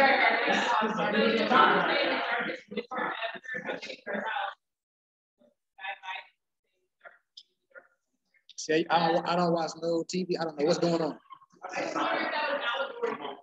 Yeah, I don't know. I'm not sure like what's going on like on that type of stuff. I don't know. Yeah, they're already expired. They that's what I'm saying. Like, so they're they just hold on. They pretty much talking to their people too, though. They're talking to their people. Yeah, they just gotta codify it. That's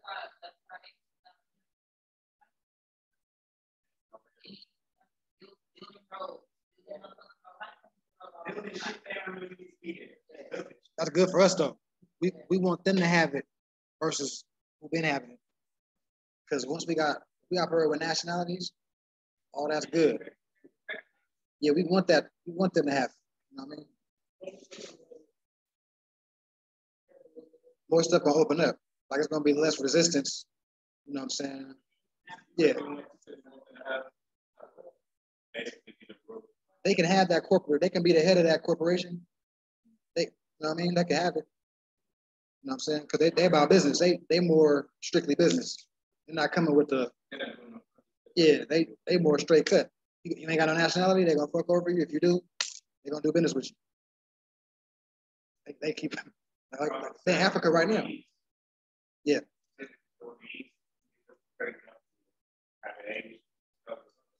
Yes, prophecy. Yeah, yeah.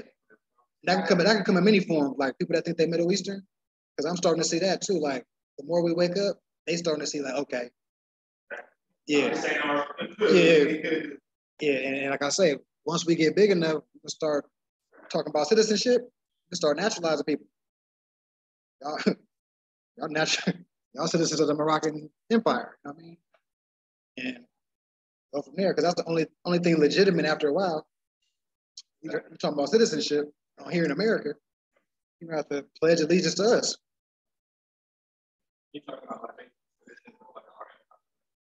Yeah. Yeah. And yeah. Where they're proclaiming it.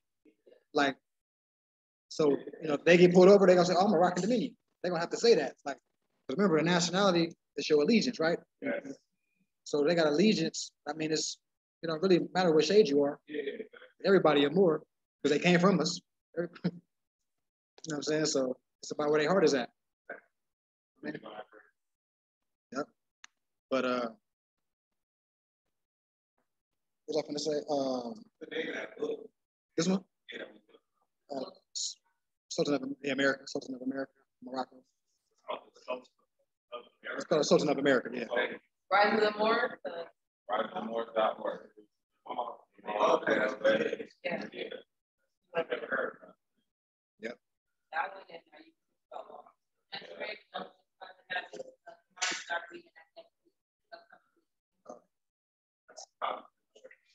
Yeah, it's real thin too, straight to the point. You know what I mean? What am I gonna say? I'm gonna say something.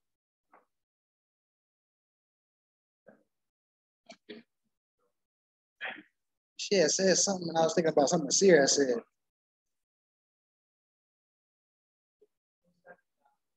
No, it comes to me. We should talk about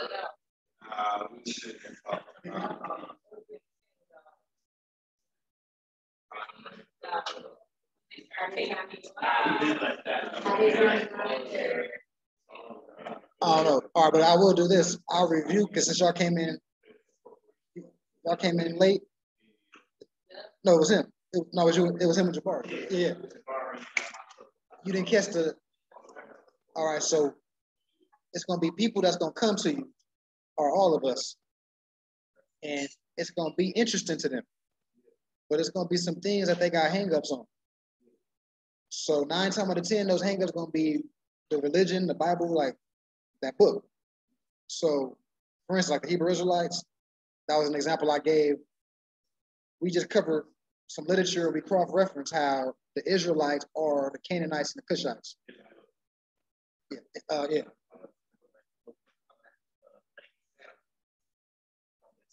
So if the Israelites are the Cushites and the Hammatites, then that means they're Moors. And were you here when I was giving an example how we say Phoenician, that term? Yeah, over there too. Yeah, they're over there because, you know, that's Cushite. But you know what a Phoenician is? Or, yeah, but they labeled them the seafarers exclusively. That's what the Greeks would say. That was, yeah.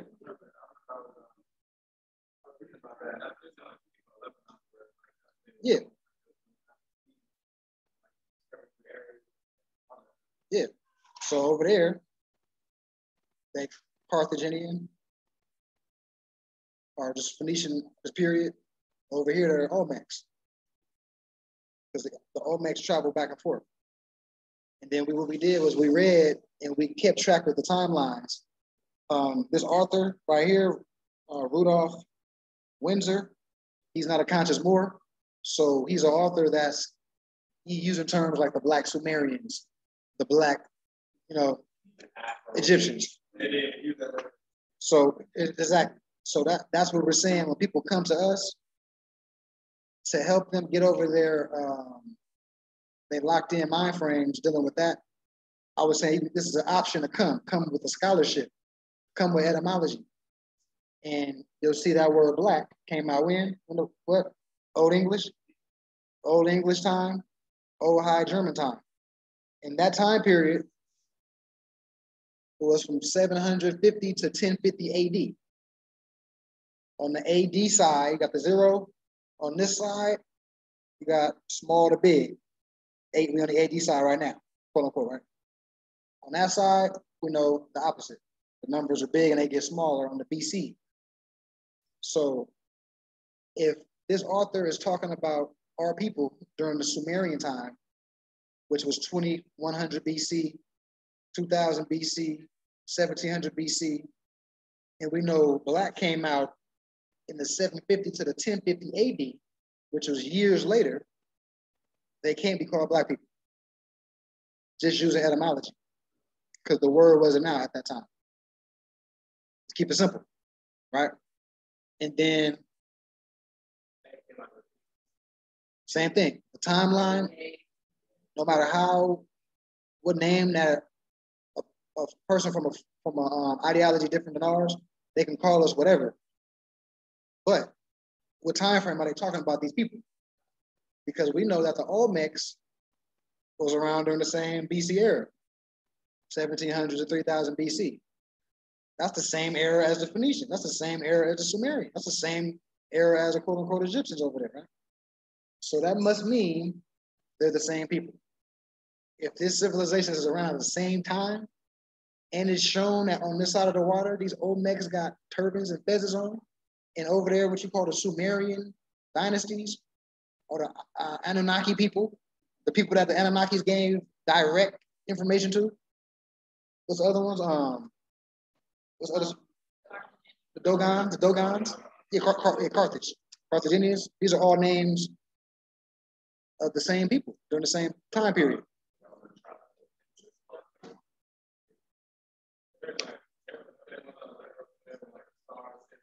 Yeah. Yeah, so the Sumerians are supposed to be the human beings that got the direct information from these people. I mean, so, but once again, same time frame, same people. And if you look up the Sumerian deities, they got turbans and feathers just like the Olmecs. So, scruffy beards and all that. Yep. So we were saying take that approach when you're trying to wake people up versus the hostile, versus, you know. Yeah. Yeah.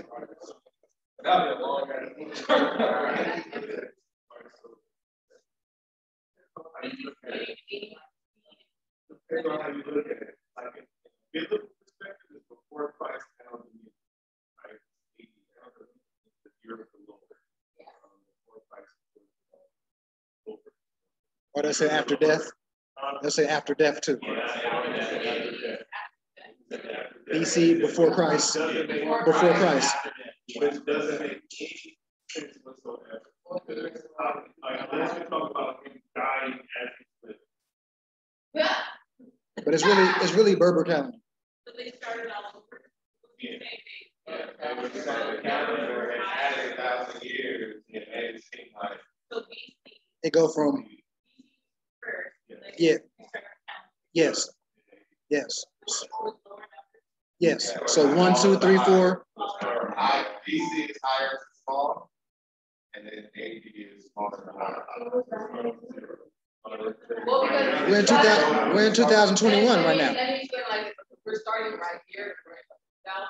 21. All the way, yeah. So we go all the way back Yes. to like 1, right?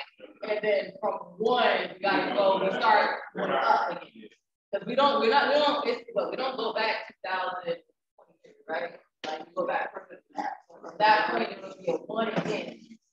So then we'll start. BC is just all before. So what number was that? But they don't have the 8.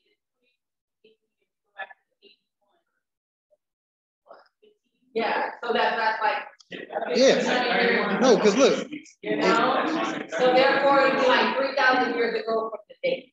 I would say like what? 3,000? Oh yeah, well what they equate is like 3,600. 3,600, 3,400, 3,500. Yeah. Yeah, ain't no 4,000 BC. Ain't no 4,000 BC. So like 35, 36, then it's AD. Yeah, I'm saying. Pretty much, yeah, right there. You see the question marks at the beginning right there? Like they say that's like 25,000 years old. That's why I don't have a question. They got question marks, but they talk about the dynasty, 31, 36, you know what I mean? Really 36, like 38. Well, that's because they even have the dough house with 36. They got 38. That's what they mentioned. Like, that's it. We talk about stuff that happened way before when they didn't even have a date. They only dated it. Yeah, actually, it's changed a lot of times. They had a Julian calendar. They had a Julian calendar. They didn't go back far enough. And they got an Ethiopian calendar there. Or they have one. They got a lot of different specific calendars, but in the sense of like, I don't really like to use BCAD. I just like to use like BCE and CE. All right, that's before common era and then common era. So this will be common era, and that'll be before common era. I like using that more so. The AD gets confused. Honestly, they actually say that Joshua was born on like from 6 to 4 BC. That's why I said the AD after that doesn't make sense. He was born 6 to 4 BC, and then he got to AD, and then he lived so it's supposed to 30-something odd years, 33 years, right? From there, that means he died. He's supposed to die at 20-something AD. The end of dominion means the year of the Lord, but the year of the Lord doesn't necessarily mean year. More means like feudal. Yeah, whenever you use Lord, it's always feudal. It's always never.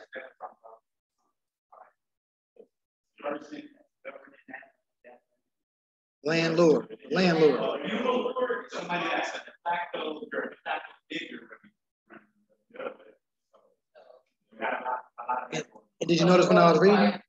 Did you notice when I was reading about the French? It was in a de facto government. I mean, that's. You try to think about some of the old movies that came back in the day, like, you know what I'm saying? Let's talk about, like, especially like let's speak over their perspective, like, you know, all like all Asia, the so-called Europe, and all that. You know what I mean?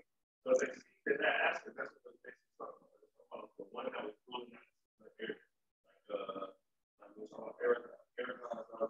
Ferdinand was the lord of the area. You know what I'm saying? Philip was the lord of the area. Don, not the old thing, something Don in Portugal. He was the lord of the area. You know what I'm saying? So all those aspects, that's where they start to come together. And then Don's, that Don lingo. Yeah, Don's title too, right? Yeah. Yeah. Don, Duke. Kaiser. Yeah. Czar, yeah. These are office, yeah, titles. And then, oh, that's what he had said. He had said Ibn. Ibn. Yeah, like. So what was Yahshua's whole name? Right. So his father was Joseph, right? The son of Yeshua, the son of Joseph. They really use last name as the title. So probably like Yeah, remember the letter from George Washington to the Sultan? Yeah. Oh yeah. He was an Ibn. He was an Ibn. Yeah, it was some Ibn Muhammad, something like that. Yeah. Well, letter?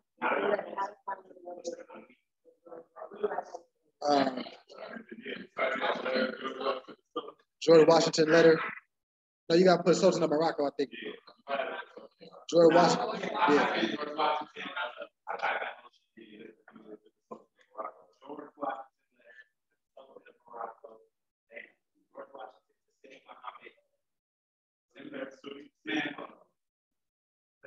Okay, yeah, City Muhammad. December 1789, right? Yeah.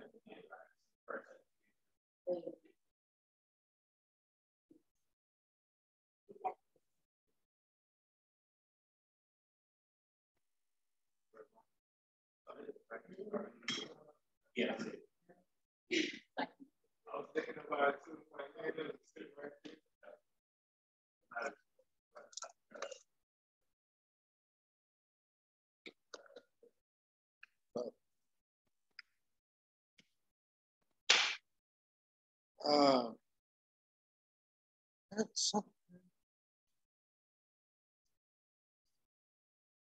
Oh yeah, Jerry Bay, that's what it was. I ain't seen Jerry Bay in a while. You know, I know. I'm just saying that's what it was. It was the whole vending machine thing, or even the just finding some land. The way we was talking about going about it was he wanted to liquidate his credit line and use that to facilitate getting something built.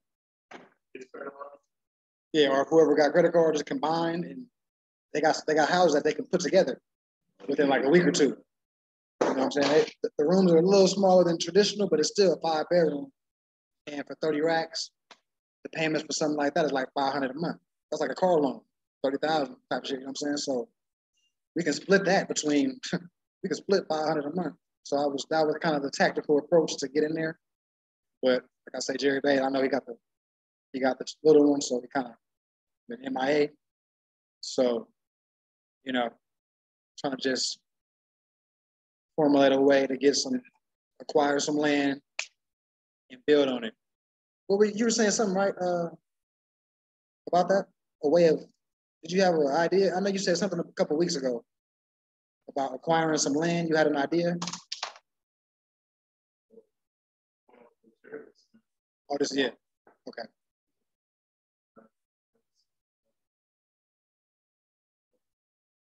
Yeah. I guess it's getting some land and getting some what they call RVs, something like that, some shit. Or even build a house and 2 RVs in front of the house.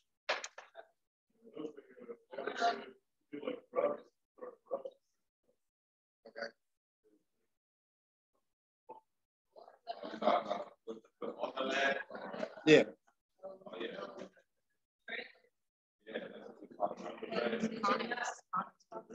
Yeah. Underground, underground.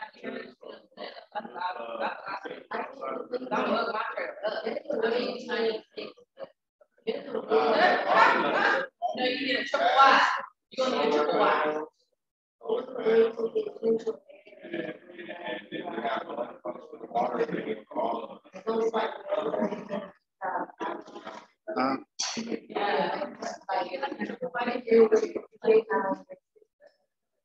Right.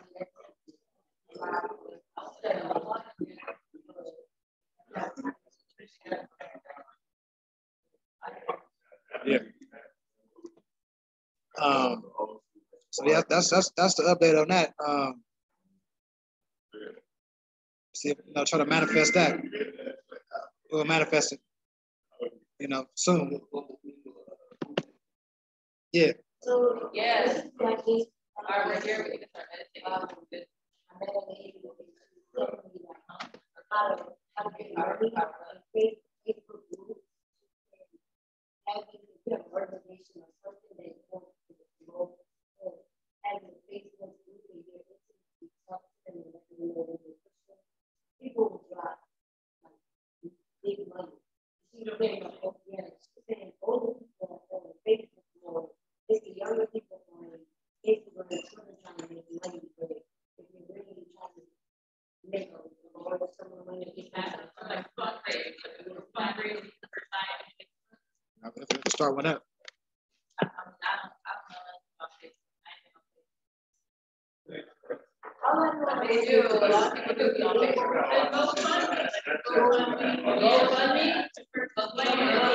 That's where they're at. But if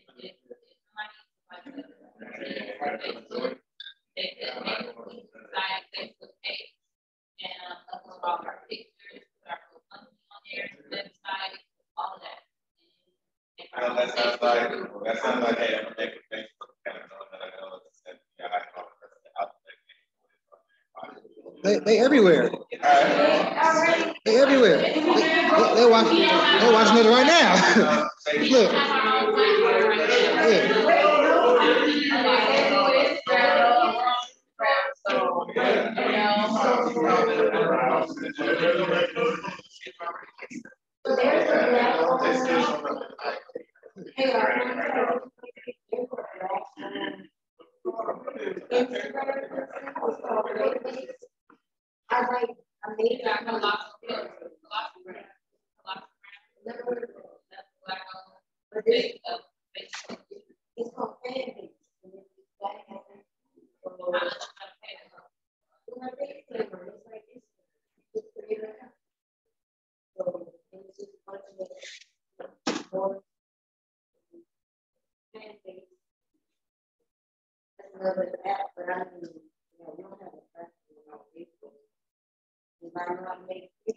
Yeah, like she said, just if that's a prerequisite.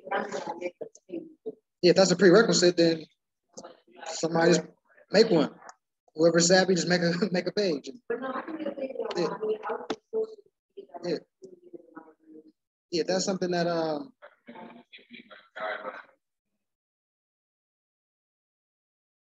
yeah, just the same theme like on Instagram, just because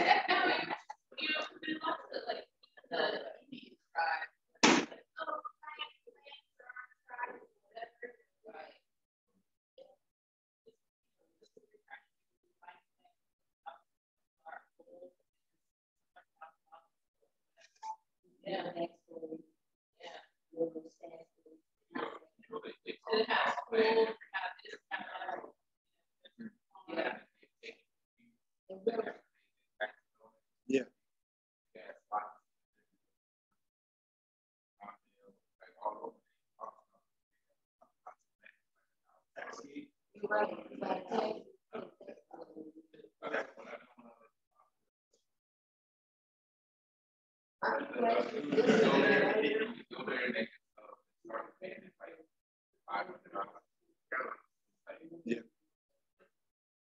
Yeah.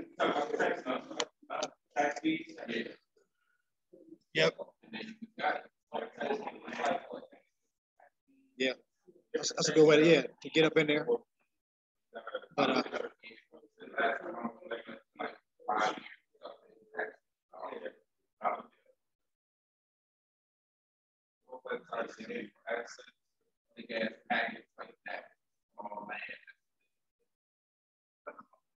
yeah, we put it together because, like I said, if we had it tomorrow, it's really about the plan. You know, the plan already, what we're gonna be doing. You know what I mean? The maintenance, everything. That's another lifestyle right there. You know, when you gotta grow everything yourself, you gotta mow the lawn. That means your mind is always on the calendar. It's like, okay, I gotta water. No, it's different. I was on time, but I went outside and now I got spiders living in my plant. I got that.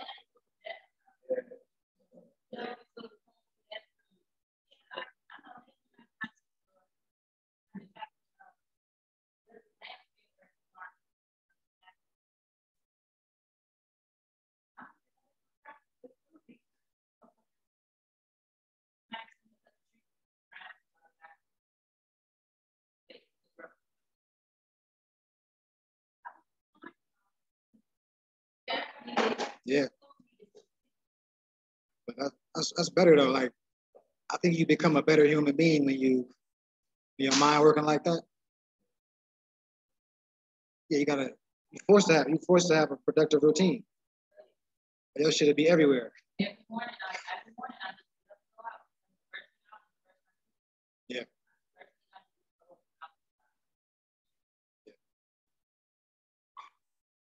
But I'm gonna get with you for a video demo because I wanna get something started with you.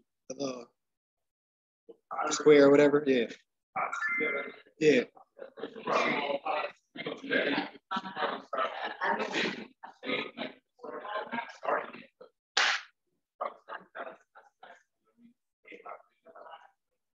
Yeah. I wait for my neighbors to get back in town. Can you see when you came? I don't know if you remember when y'all came by, but it's like a little big part in the front. Yeah, that's a big ass something to work with right there. You know what I'm saying?